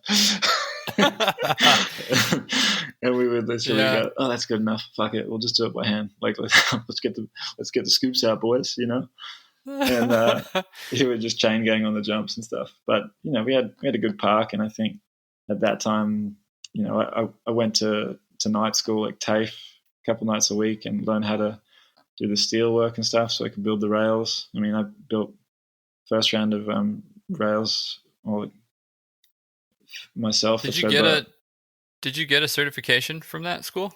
Like, are you a certified welder? Oh wow. Yeah, but like, I mean, basic welding skills. I went on to like, do tons of it on my own and get quite good at it. But at the start, it was just like a basic certificate, and I was using a stick welder, and the welds were shit. But we built rails, and I did it for free. I was like, I just want to build rails. So I would build the rails. Like, I'd go and get like scrap steel from the tip and shit, because there was a nothing budget. And then I would build these rails in like my in-laws' driveway. I feel like, no way. I mean, that's awesome. Your boyfriend's insane, and I would be building these rails, getting in the way, and like we'd try to come pick the rails up, and we'd set them up, and we built like shit out of like stacks of like old tires and stuff like that you could bonk, and like just junkyard shit, which is pretty trendy back then. And did Amy's dad ever come out and kind of geek out with you on the rail building, or was he like, hey man, classic about this situation? Just come out and tell you shit your welds are and go back inside. Great. Yeah, man, that beat sucks. Yeah, pretty much. Looks like bird shit. Cool. Anything constructed. What is that, a worm? Oh man, that's great. That's awesome. So definitely like father-in-law bonding right there. Yeah, that's great. I mean, he's just like he's so gruff. My father-in-law, like he drives a big like a backhoe, and he says about like 3 words a day. So sweet. He's hello, how are you? Staunch Aussie bloke. Yeah. But wow. Yeah, I mean, like the Thredbo stuff, like doing things those ways just made me really want to get in the cat and just go and learn. Like, because we went to Star Wars and rode all these big jumps that like the guys from the US would come out and build, like Mike Gershner and Jeff Patterson. Like, shouts to Jeff Patterson. And we would just come down there and be like, wow, these guys are like from the future. Like, they're building this shit with a cat. And we were just spinning out in it, and everyone's just like, oh, let's fucking hit it. Like, it's massive. I was definitely gonna ask that, because and I definitely don't want to come across as that asshole, but when you're there and you mentioned just the bubble, like your comparison, your contrast is really between the North American winter and the Australian winter, and then the bubble that is kind of the expectation of the folks that you're around. You've got you and you've got Ryan, and you're doing your thing, but you're also being put on that pedestal. So whether the park builder was there in country or out of country, when you had somebody show up like a Mike Gershner or a Patterson or a Jeremy Cooper or Sam Poffley, you had those people show up at Falls, were you literally going like, where'd this guy come from? Like, where were they? I want to be there. How did they get to do that? Like, where was that ever? And I guess that's the question. Hope that didn't come across wrong, but I just, were you looking at that going like, dude, we can do this here. I'm just going to have to step up and do it. Or I'm going to have to explain that we need this up here at Thredbo. Or how did that, were you thinking that at all? I mean, because I thought that was so cool. Your comment about these guys are from the future. Dude, they're on another level. Like, we'd never seen that stuff before. And, honestly, like, I'd go to Whistler Blackcomb and ride the park there when I was like 17 and 18. And because they had the biggest jumps. Like, back then, everyone was like trying to build the biggest stuff. And like, you'd go to it was like Park City and Mammoth, and like Mammoth had like a 90-foot jump in their like main park. And you're like, holy shit. And then, June Mountain had like this Gunsmoke jump line of like jump starting at like 70 foot and ending at 110. And we'd go down there in spring just to shoot because of those jumps. And, we'd be in Whistler riding the Black Park all winter, and then springtime would hit and we'd go on trips down to Mammoth and shoot. And you'd just be chasing like these like massive jumps. And you'd hit like, back then you'd hit some like pretty sketchy big jumps. But I mean, the Gunsmoke jump line, that was kind of like that era where everything was still step down, but there were like highway off ramps that felt like those takeoffs. You'd just be like straight airing a 90-footer at, the second last jump and like landing in a tuck, and your jacket felt like it was going to just rip off you. Or like you would charge off this like 110-foot jump, do like a back five or something, and you were just like, the whole time your adrenaline's just like pulsing through you. It was insane. Wow. But you just, like, you'd have moments where you're like, man, that thing's 110 feet. Like, I don't want to hit it. And the photographer would be like, we didn't bring you down here on the magazine's budget for you to like fuck around the 70-footer. You're like, oh, this is a job. Yeah. But yeah, I mean, like when you were in the zone and hitting it, it was the sickest thing you'd ever done. And probably still is, But it's just, just seeing that level of building, like you could only picture it in like places like Whistler Blackcomb or Mammoth and stuff, or June, and to like literally see that stuff sitting at Falls Creek, you're like, oh, it's possible here. Like, it's not just New Zealand that can do cool shit. Like, we can do it here. And then I was like, I've got to learn how to drive a cat. Like, I feel like I'm like, you work with Sam and I, like, you kind of saw that we had a really, really strong attention to detail. And I figured if one of us could learn how to drive a cat, we could do some pretty cool shit. And Sam was like, I don't want to do nights. So I was like, right, I'm out. I'm going to go learn to drive a cat. I'm out. I'm not working nights. Yeah. No, again, like Sammy Towers was just like the teddy bear. He was such a nice guy. Yeah. Best person ever at delivering constructive criticism. If I was to label it, it would be either you or him, like him and Rubes, like top three. Yeah. Hey man, I like what you did there. It fucking sucks. Just so you know. And then here's how we can improve upon that. And then here are the steps that you need to do. Like, that's how it would always get laid out by the three of you guys. And I'm like, oh, great. Fantastic. Here we go. I still think the best approach is a shit sandwich, Yep. You don't want to crush someone completely. You got to like just give them a compliment, give them a bit of shit, keep it real, and then just give them a little, you can do better. Let's see it. Yeah, no, totally. That's it. Before we get too far along, man, I really want to jump into something that's been fun for me and for everybody else on the show, which is the push road question of the day. So without further ado, let's roll that intro.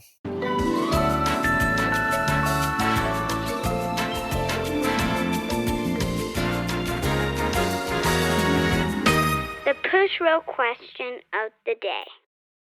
That's right. The push road question of the day comes from yours truly, Brandon Dodds. Charles has got your push road question. And I think it's a good one. And I think it's great because it's keeping kind of things flowing in a variety of directions for topics. So here we go. Hey, what's up, Blade Dive? Charles and Parker. So I have a question for Charles, and it pertains to my favorite feature that you've ever built, and that was the whale tail at Whistler for level 1. So I'm just curious how that idea came about and who thought of it and what went into it. And then the follow-up to that would be, how many times did you shit your pants trying to winch that thing hanging off the edge? All right. Hope you guys are good. Hope we're hanging out in Tahoe soon, Charles. See you guys.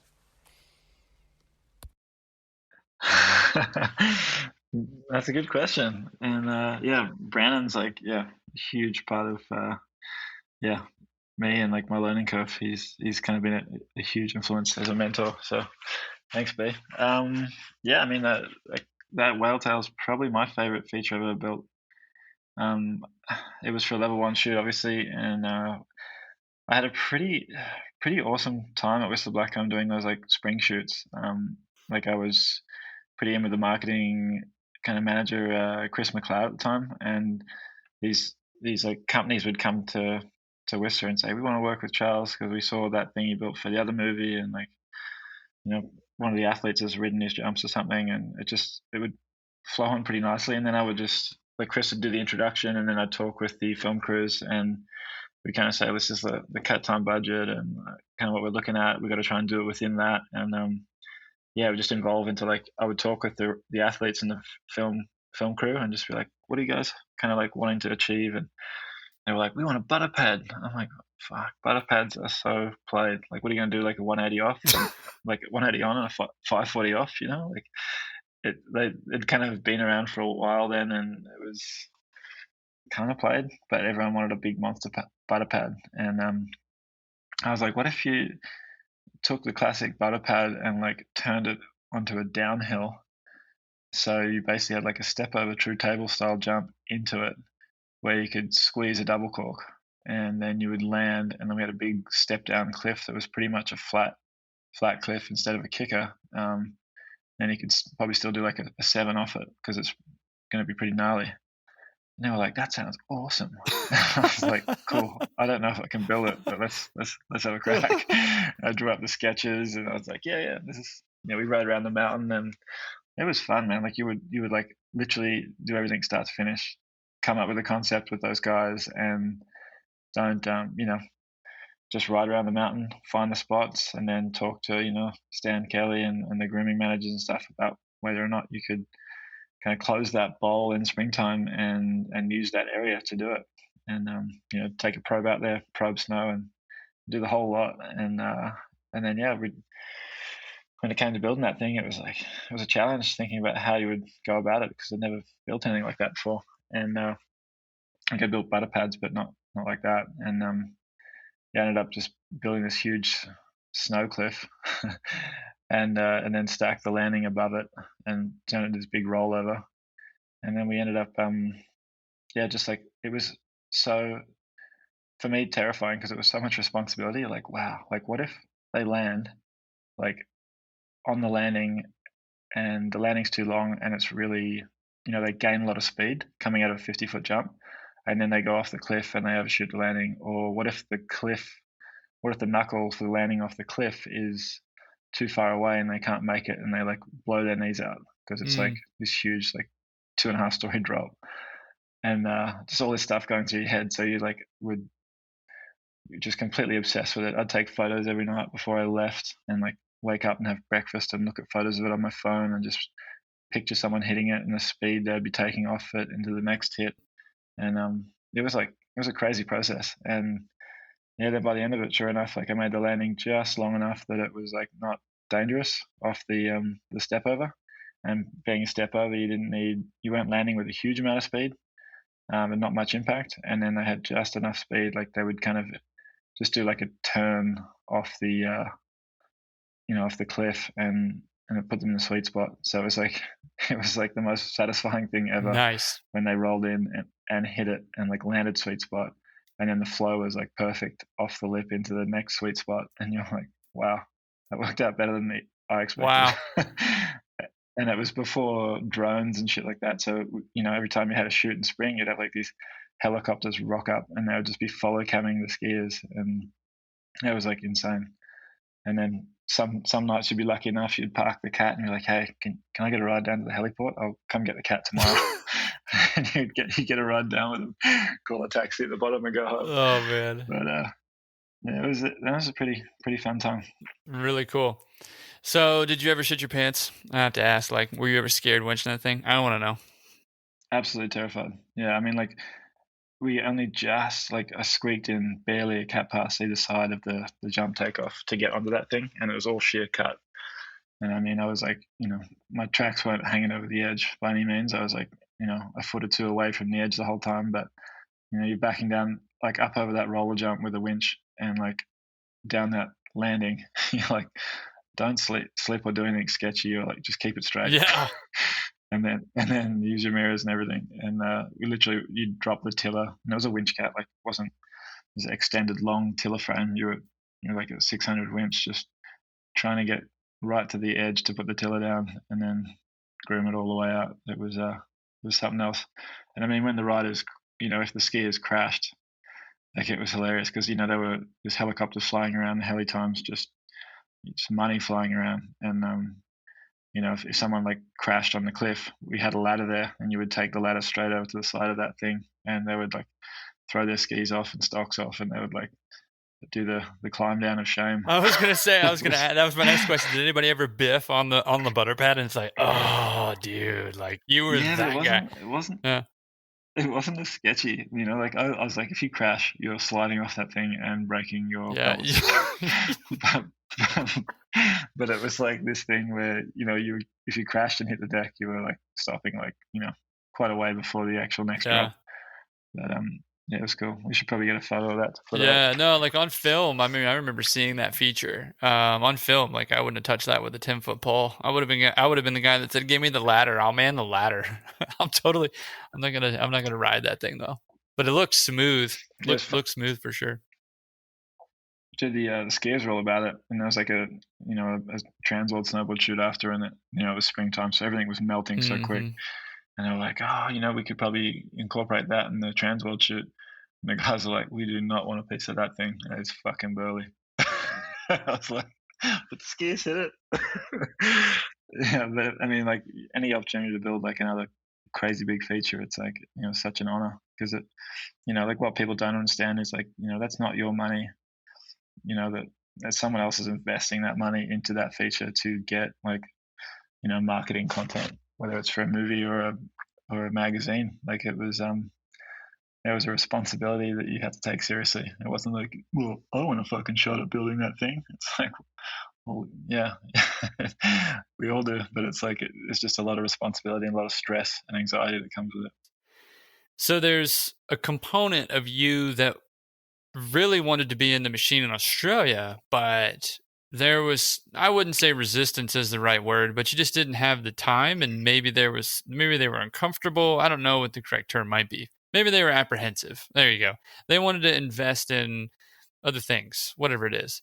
But you ended up spending time in a machine in North America before going to actually officially get behind the sticks as a labeled cat operator in Australia at Squaw Valley. You were there at Squaw Valley first, operating before you were at Thredbo, correct?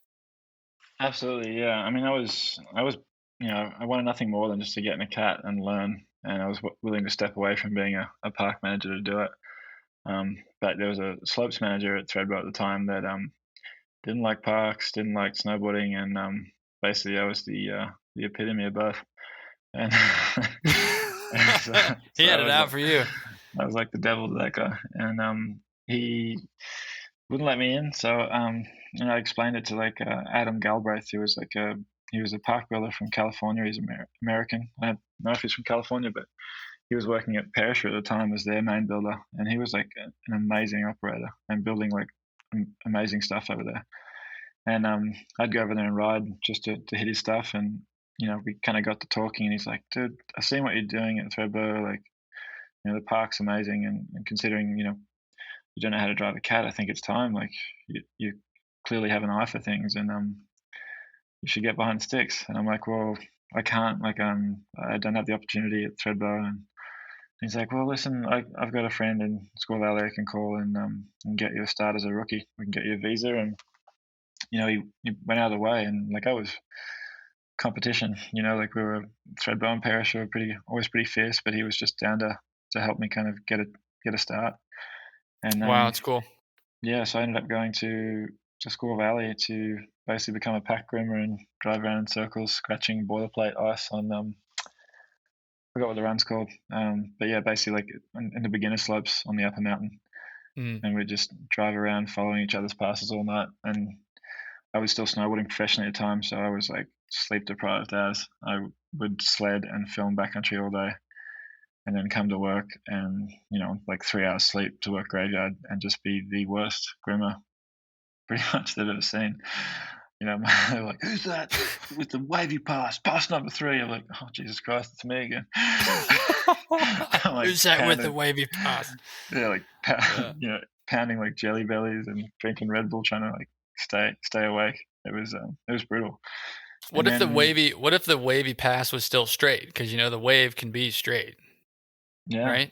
I mean, what's the criticism there, really? You could just call that art, really, at that point. Hey, man, I'm just putting some style in the snow, bro. Leave me alone. It's still flat, man. It's still flat. Yeah, it's still flat. Yeah. Chill. Yeah, they took it pretty seriously. And, I did too. And I was choked if I wasn't doing a good job, which was pretty much every night. I was pretty down on myself. But yeah, I mean, at that time, I was like, I'd ride the park when, we're going through when the backcountry was baked, I would shred the park there during the day. And that's kind of how I met Brandon and Shelby. They kind of saw me riding the park there and were like, wow, like, who's this kid riding the park? And we kind of got to talking, and then, they saw me at work coming in for graveyard at shift change when they were leaving, and they're like, oh, Giles. And they were like, oh, you should come work in the park. And, I just was like, these guys are amazing. Like, it's incredible the jumps they built, because it was even better than what I'd seen, like Falls Creek and, when the Star Wars guys were out, like what they were building and the quality of it and the cuts, like just how clean the cuts were. And, to me, I was just like fanning out. These guys were, my heroes. And then they were like, you got to come work in the park. Like, you're riding this stuff and you get it. Like, you've got a good eye for it. So we want you involved. And so yeah, I ended up kind of getting a start in the park crew, working under Brandon and Shelby and Tom Richards. And they gave me a start. And I probably wasn't ready. So they, whether the position wasn't available anymore or, I sucked. One of the two. They kind of, I had to go back to free grooming. And the beef between free groomers and park groomers there was intense. And, like, wouldn't talk to each other. And at the beer fridge at the end of the night, they're like, "Yeah, free groomers beers, not park crew beers." And you're like, fuck, dude. Jesus. Brandon even touched on that in his episode too. But I mean, okay, so when you're training somebody, and the objective is to really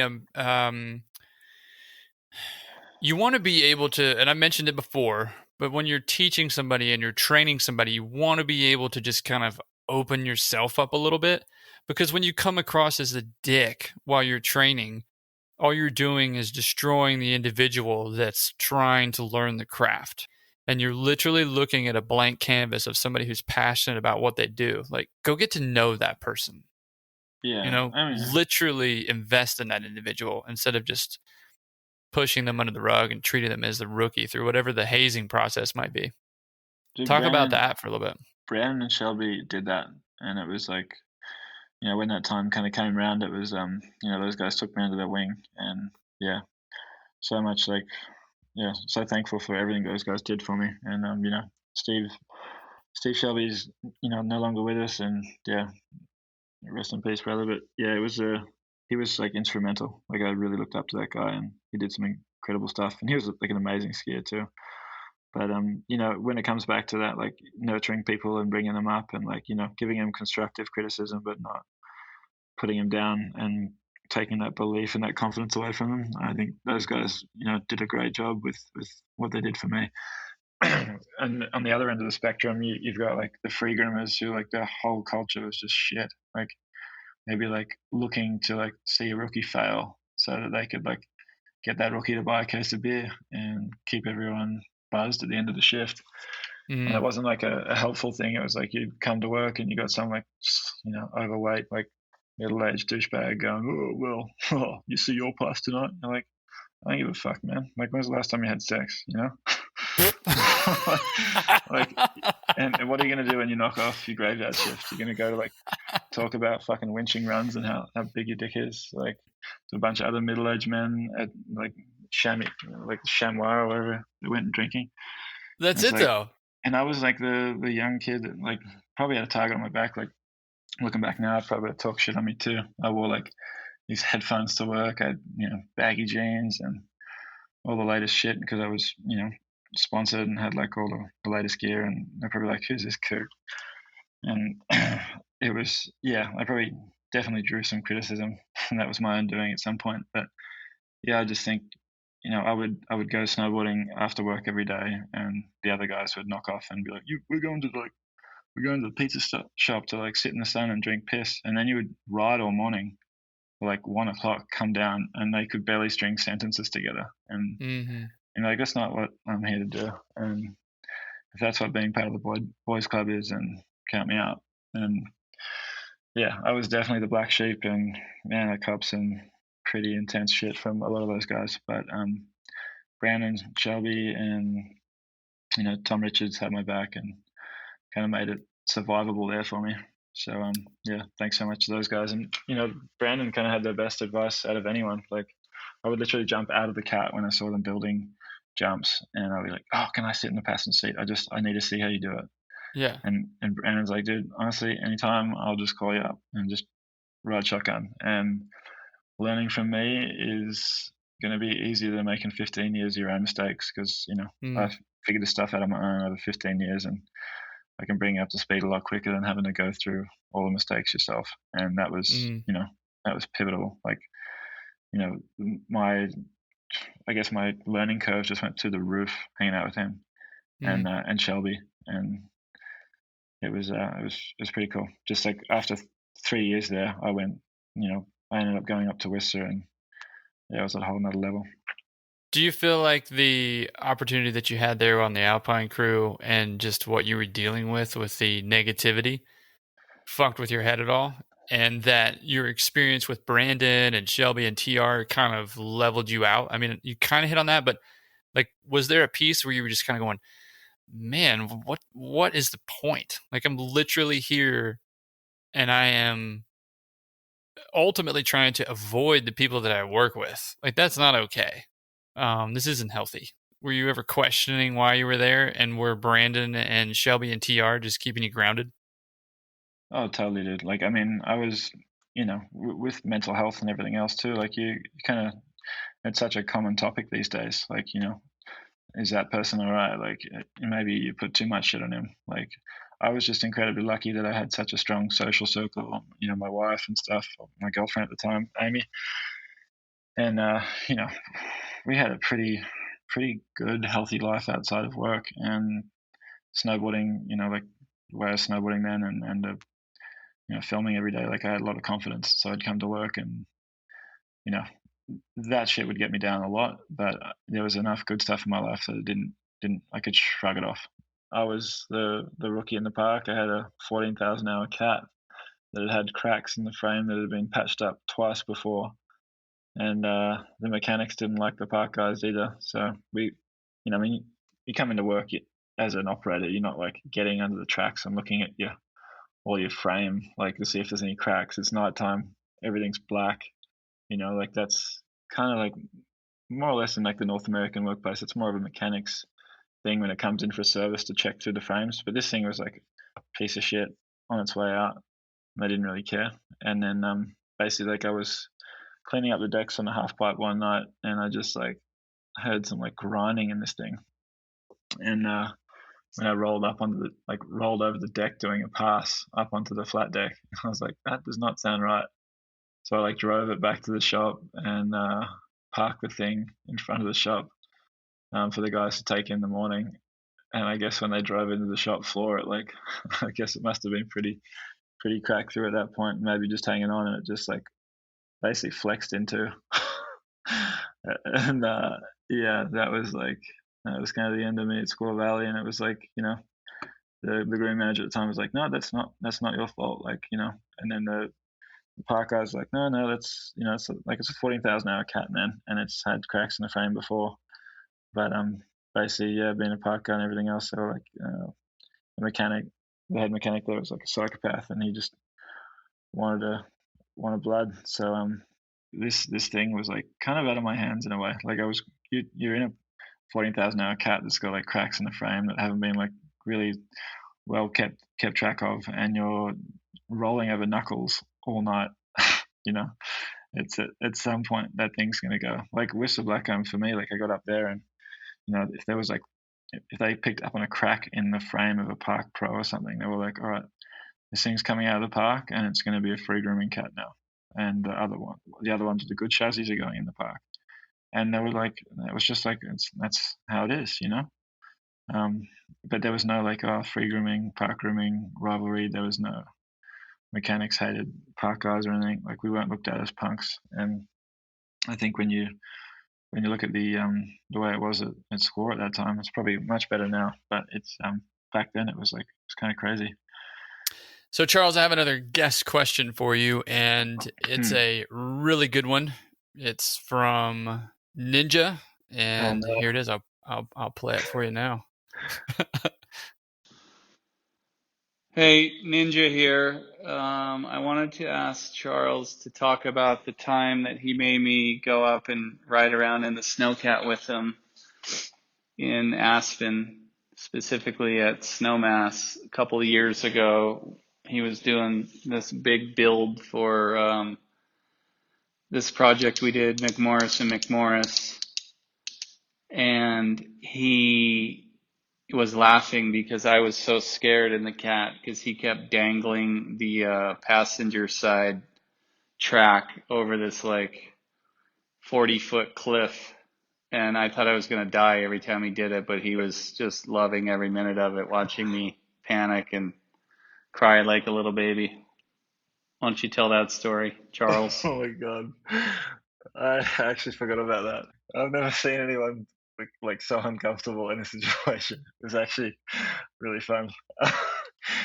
Yeah, so Ninja, yeah, I mean he and I have like a pretty amazing relationship. He's been like hugely influential in everything I've done. Like he manages the best dudes in the world. Like he's Torstein's agent and Mark Morris's agent as well. And every time he's got a project that the boys want to do, like he calls me up, and yeah, we're just kind of like family, like that kind of crew, and it's sick. But yeah, we're at this shoot and we're building this like huge. There's like a 70-foot cutout jump, and the thing was like we cut the sides of this jump like all the way down, like 40 feet down to the ground, and then we had the guys hit it. It was just like a roller jump. And then for the shoot, I was like, we'll cut the guts out. So like I did a chainsaw line and we're shear cutting like the guts of the jump out all the way down.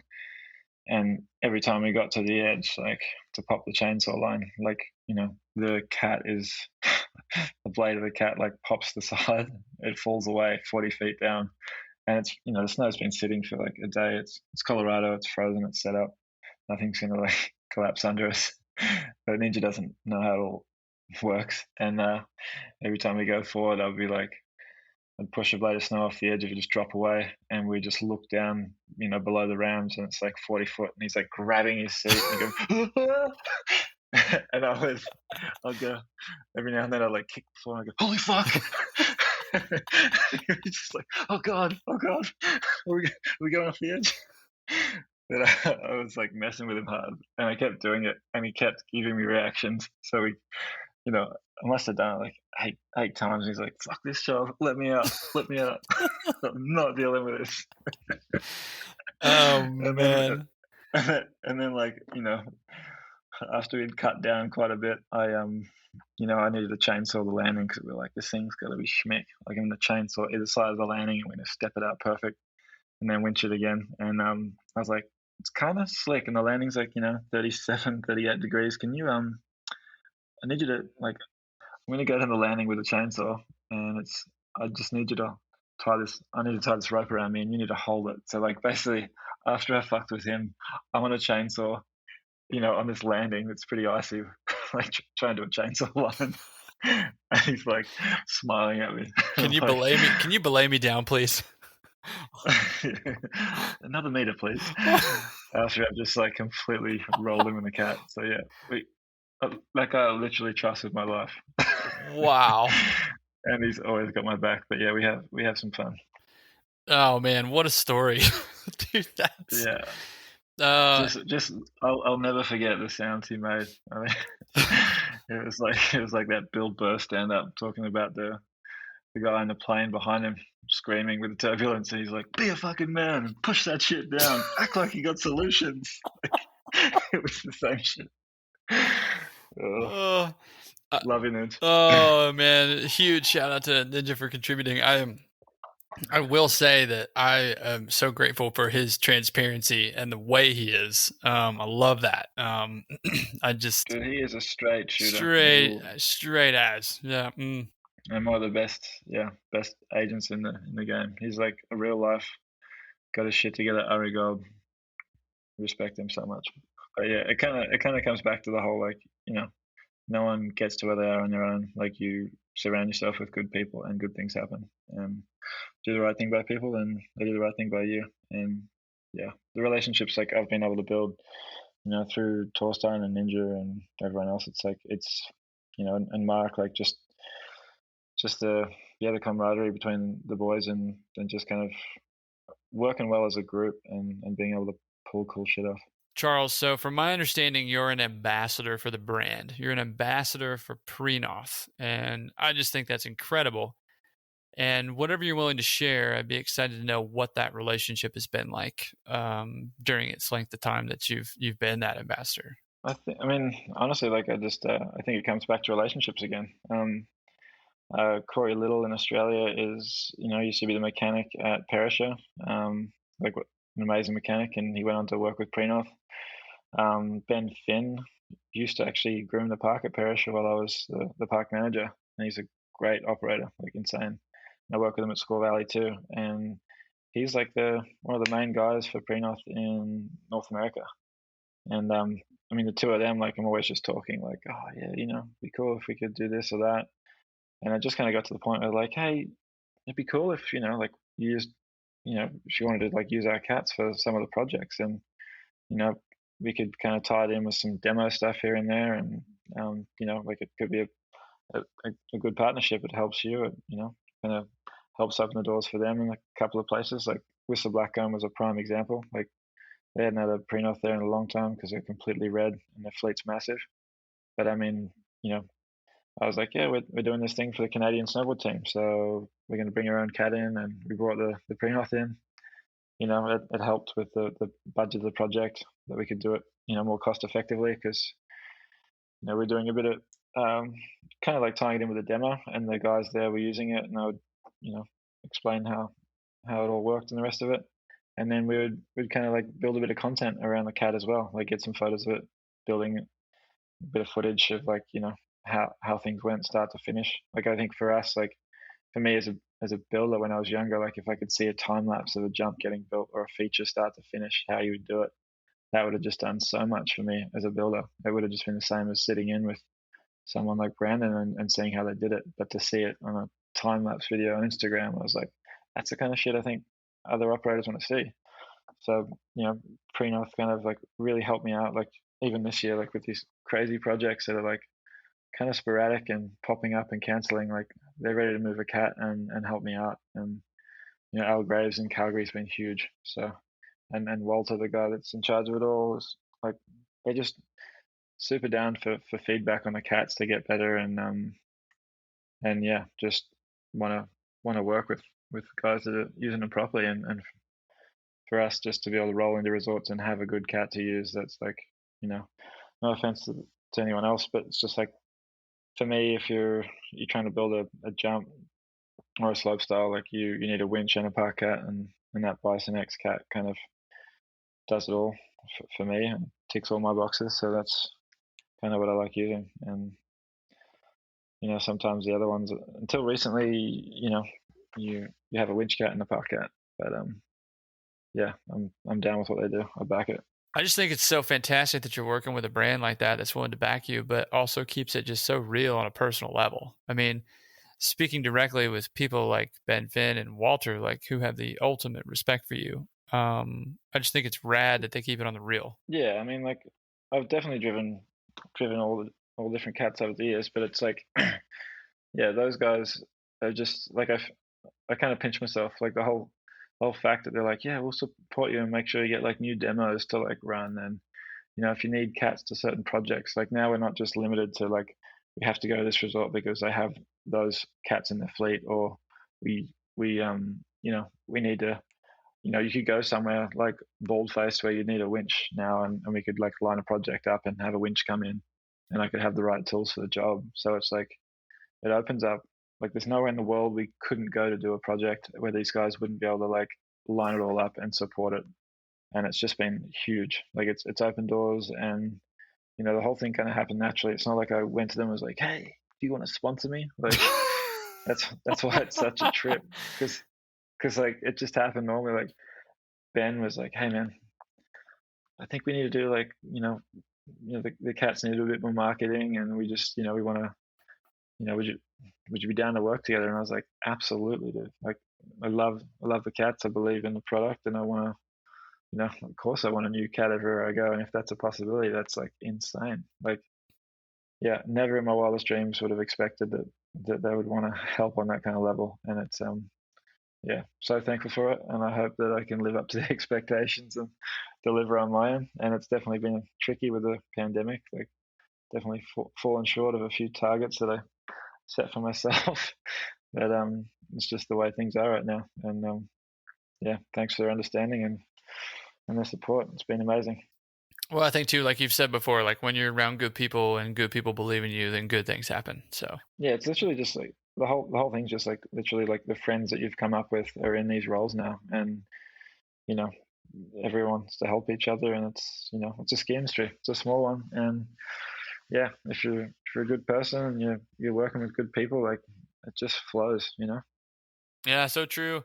Maybe along the lines of flow, I'll keep it going, and I've got one last guest question for you, and it's from your brother-in-law, Russ Henshaw. Super stoked that he's contributed, so I will play that for you now. Hey guys, thanks for having me on. My question for you, Charles, is what is the most memorable feature you've ever built?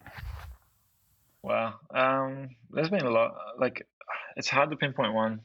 I mean, for me, I would say most likely that whale tail feature, because it was such a challenge, and so much went into it. But the other highlight for me, there was like Russell is like my brother-in-law, and in the same aspect, like Torstein opened doors. Like Russell opened so many doors for me in skiing, and his contacts, were kind of like friends of mine through Russell, and they would they'd come up to Whistler, and like Amy's sister Laura and Russell would come stay with us, and we had a great time hanging out all the time. And Russell is literally like a brother, and he was just the man in skiing. Like, if you don't know Russell Henshaw, he's like won a bunch of X Games and for slopestyle and stuff and Dew Tours, and he's an Australian super freak that is like he was a Red Bull skier. He's recently retired, but he was the first one to try a triple cork in skiing, and then his homie Bobby Brown kind of beat him to the punch one spring, like the next spring, and then yeah, he wanted to do like a triple or two on a jump for matchstick. So I built this huge cutout jump, and at the time it was like pretty cutting edge. Like, it was back when jumps were kind of step downs more so, and like pretty flat transitions, and this thing had like a 38-degree exit angle. It might have been 42. It was insane, but the landing was about 40 degrees as well. Like, we're maxing out the winch getting it, and then I cut this thing out, so there was only like about 10 feet of knuckle left, and it was like, yeah, no room for error. It was a monster, and the cutout was probably like 70 feet. It was insane, and the transition on it was so big. Like, the takeoff was just enormous, and it was like steep. So anyway, like, Russell was backing it, and I think like there was one other kid that turned up there that was like kind of a drain. Jacob Wester. That guy was like, yeah, the ultimate whinging pro, and he rocked up and was like, "Why the fuck did he cut it out, man? He doesn't even know if it's going to work yet." And then Russell just turned around and was like, "Shut the fuck up. No one's asking you to hit it first." And then Russell like pointed his skis downhill and blasted down the in-run. And it's like foggy, can barely see anything. And next thing you know, he's just like, boom, just straight out of this thing like a cannon. And I was like, oh my God. Like, he's an animal. And then he lands and he's like, the jump's perfect. Let's go. Just, next thing you know, like the skies open up and like the heli takes off. And I'm like, oh shit, we're in for a show. And Russell, like in that session, like it's a sunset session. The light is golden, like light's good, do anything scenario. And instead of just doing anything, he just drops in and does like boom, like front, I don't know what you'd call them, but like a right side or a left side, like triple cork 14. And it was like the first, it was the second one in skiing, but it was done so big and so slow. Like it was the most airtime I think any of us had seen on a jump at that point, because it was just so up and down and so massive and cut out, so it looked ridiculous. And he was like, he would land where the hill joined back up to the cuts on the breakover, like not in the sweet spot, like way down, and there was still no real impact. So he was just absolutely sending, and it was a session. Like I'll never forget the session. And like Amy was up there. I had a 6-pack of beer, like stashed there. I was like, I wasn't going to drive the cat down, just for the record. I was going to ride out, but we're sitting there watching the sunset, and like, you know, after seeing Russell do that, we're like, holy shit, this can't get any better. And he just goes back up on the sled, and the next thing you know, he like drops in switch, and I'm like, oh my God. And he just drops into like a switch double 12 or whatever, and then he goes back up, and then I'm like, is he gonna try what I think? And he just drops in. He does like switch triple, I think it's like, yeah, it's like a switch triple 12 maybe. Wow. But anyways, like that one hadn't been done before, so he'd done like one triple that had been done before, but done it like massive and better, and then just came in and dropped this other one, and he was like just on another level. And it was like probably the session of his career, and for me it was like best ski session I've ever been to. Damn. And this other kid that was whinging was like doing rodeo 7s and shit, and you're like, who gives a fuck? No, I know that you have so much respect for Russ, and it was awesome that he contributed. So yeah, I knew that my wife and his sister were sitting there, like we were watching the whole thing, cool. cheering him on. It was surreal. So cool. And shout out to Russell for his like transition out of skiing. I've never seen anyone nail it so perfectly. Like he was like, yeah, I've done it well. I've had a good time, and I'm going. Like he left the sport while he was in the top 10, not like waiting till he washed up. He's like, I think I'm ready for some change, and he just was like, the writing's on the wall. Couple of years, it's just going to keep dropping off. I'm like, late. He was late 20s, like 27. Like he still had some gas left in the tank if he wanted to milk it, but he just went out strong and just jumped straight into like a carpentry trade. And he's in Jindabyne, like currently building our house with with his carpenter boss, you know, like, and he's almost done his trade, and he's, I don't know, I think he's 30 or 31 now. Like he stepped out at the right time, and he's about to become a fully certified carpenter. And he like rolled out owning his house and owning his truck and everything. Like he's a smart dude and played his cards well. Marty up at Whistler and his influence on you and what being around Marty was like, because I know you've spoken about him before and just what he was able to do, and not only from just a manager's perspective, but just from the investment perspective. He sounds like he really believed in you, I guess is what I'm getting at.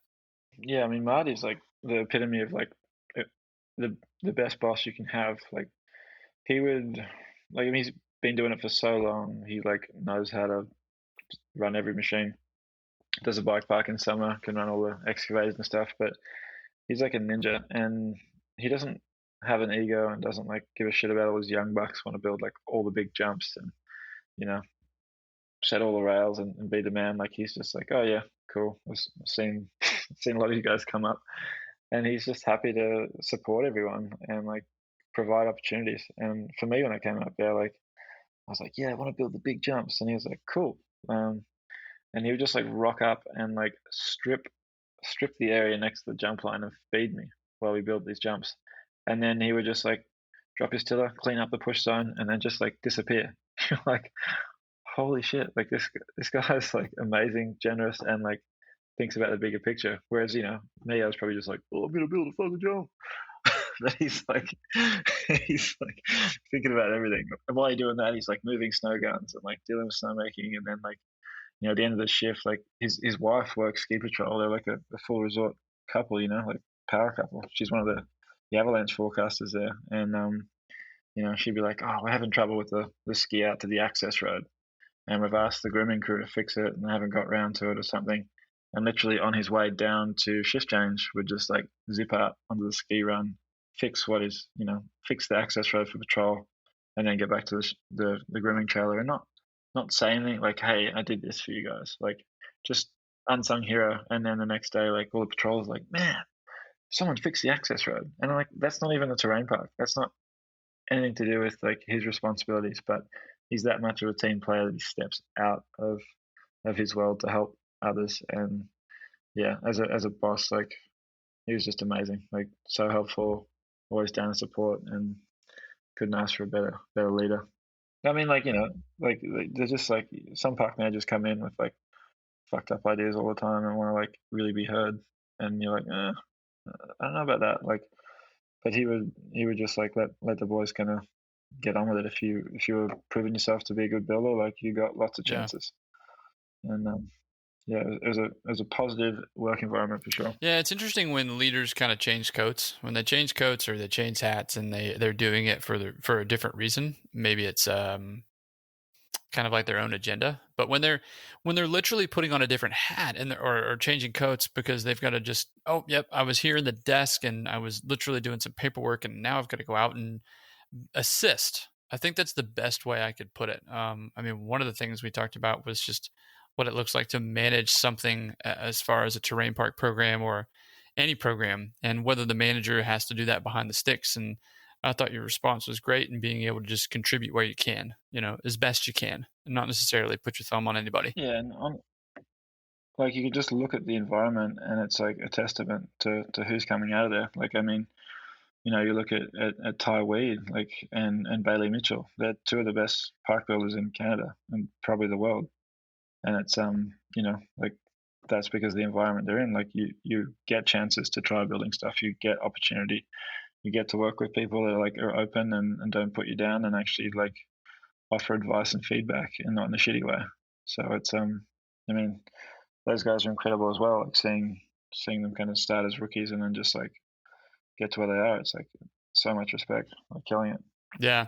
Well, I mean, you're helping build people up and you're not breaking them down. And I think that's so cool. That's so cool. I've never been to Whistler. I really want to go. But if I ever get the chance to meet Marty, I'll definitely say hello while I'm up there for sure. And especially since you speak highly of him. I think it's so important to be able to, be a simplifier, not a complicator. I've said that before on the show, I think somebody else has said that you should come with solutions instead of problems.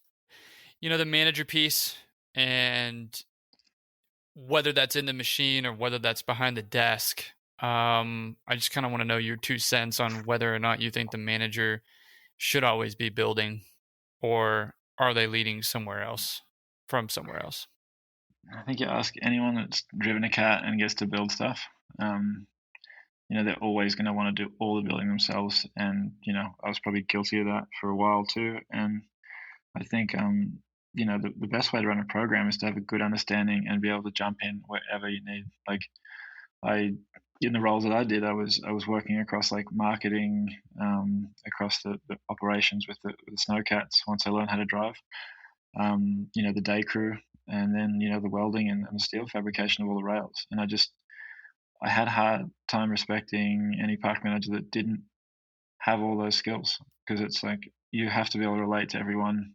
Otherwise, you're going to have like the park crew talking shit on the groomers, and the groomers talking shit on the park crew for being lazy. But no one sees what happens on the other end of the spectrum. So if you've got a boss that can like dip between them, like when I was at Perisher, I'd do 3 days a week in a cat.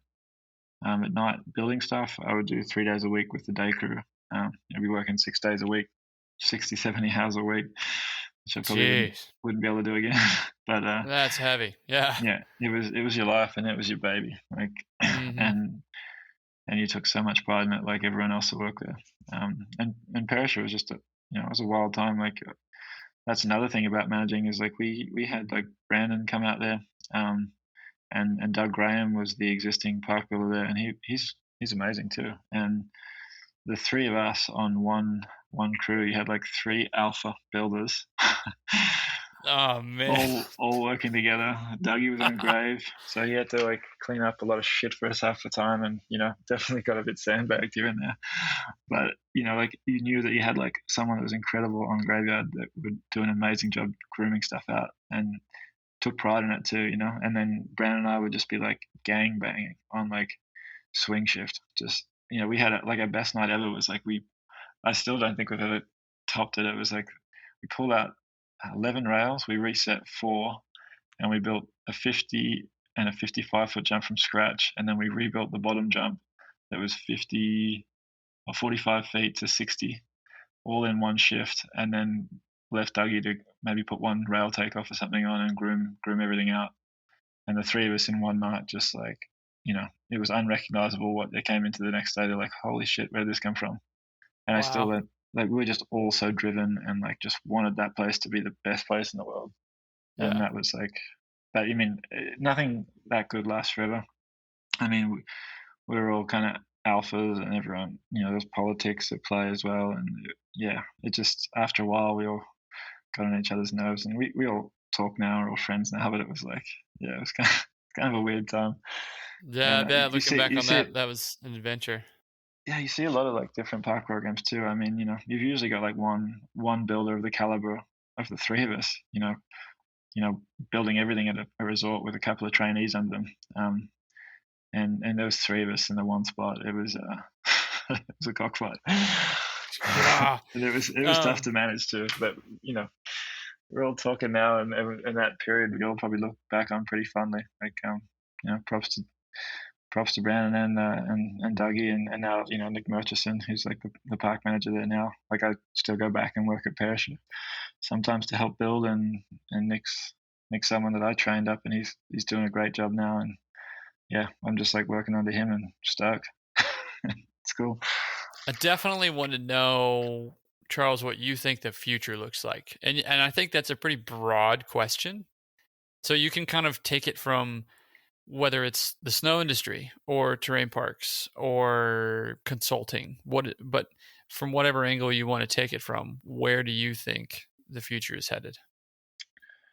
Well, it's hard to say, man. I mean, from the resort industry standpoint, like, I would definitely like to see like, operators paid more, because I mean, when you think about it from a business perspective, like, especially for me contracting, like, a cat hour will cost you anywhere between like, $150 to $350 an hour, and you're gonna pay some guy like minimum wage to sit in that cat, and it's like, like, why don't you pay someone properly and train them properly, and then it's going to cost you less and things will be more efficient. And I think that's like one thing that gets massively overlooked.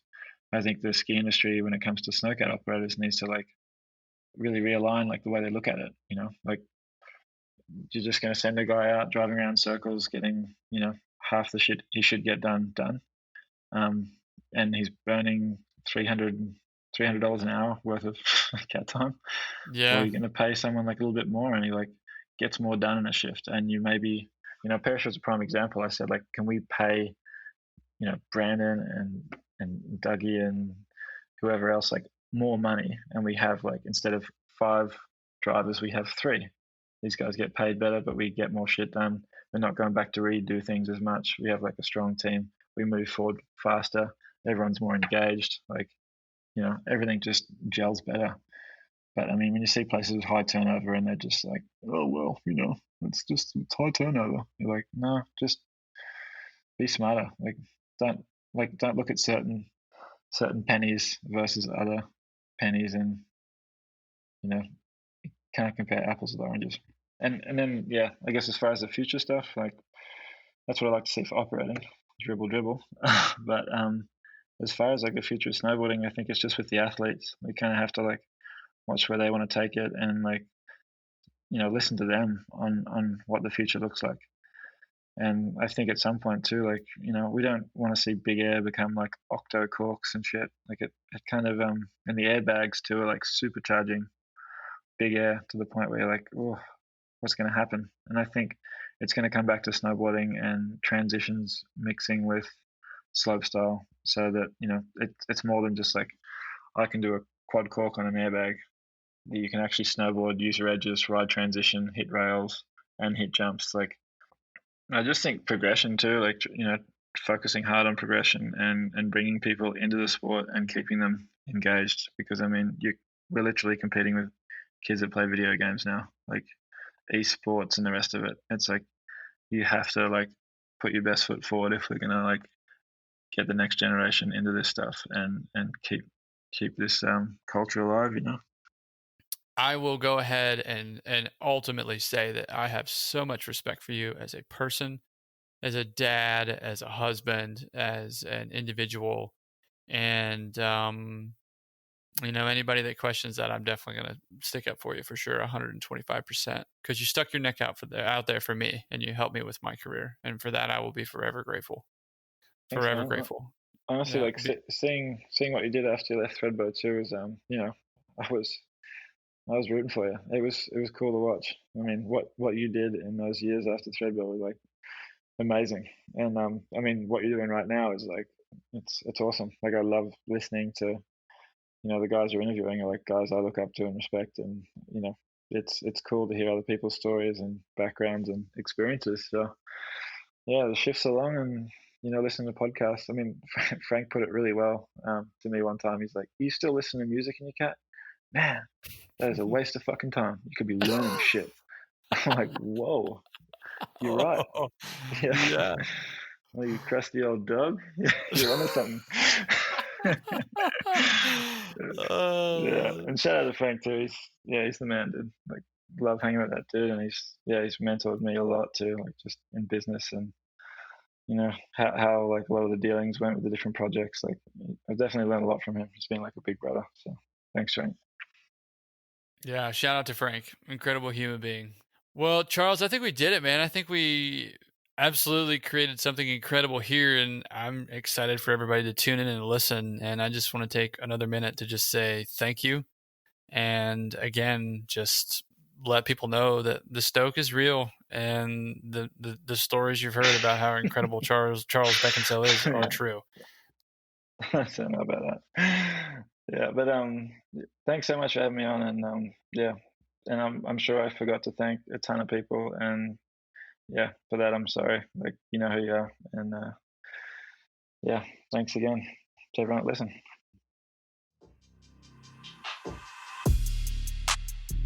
Wow, huge shout out to Charles. That was an awesome conversation. Thank you, sir.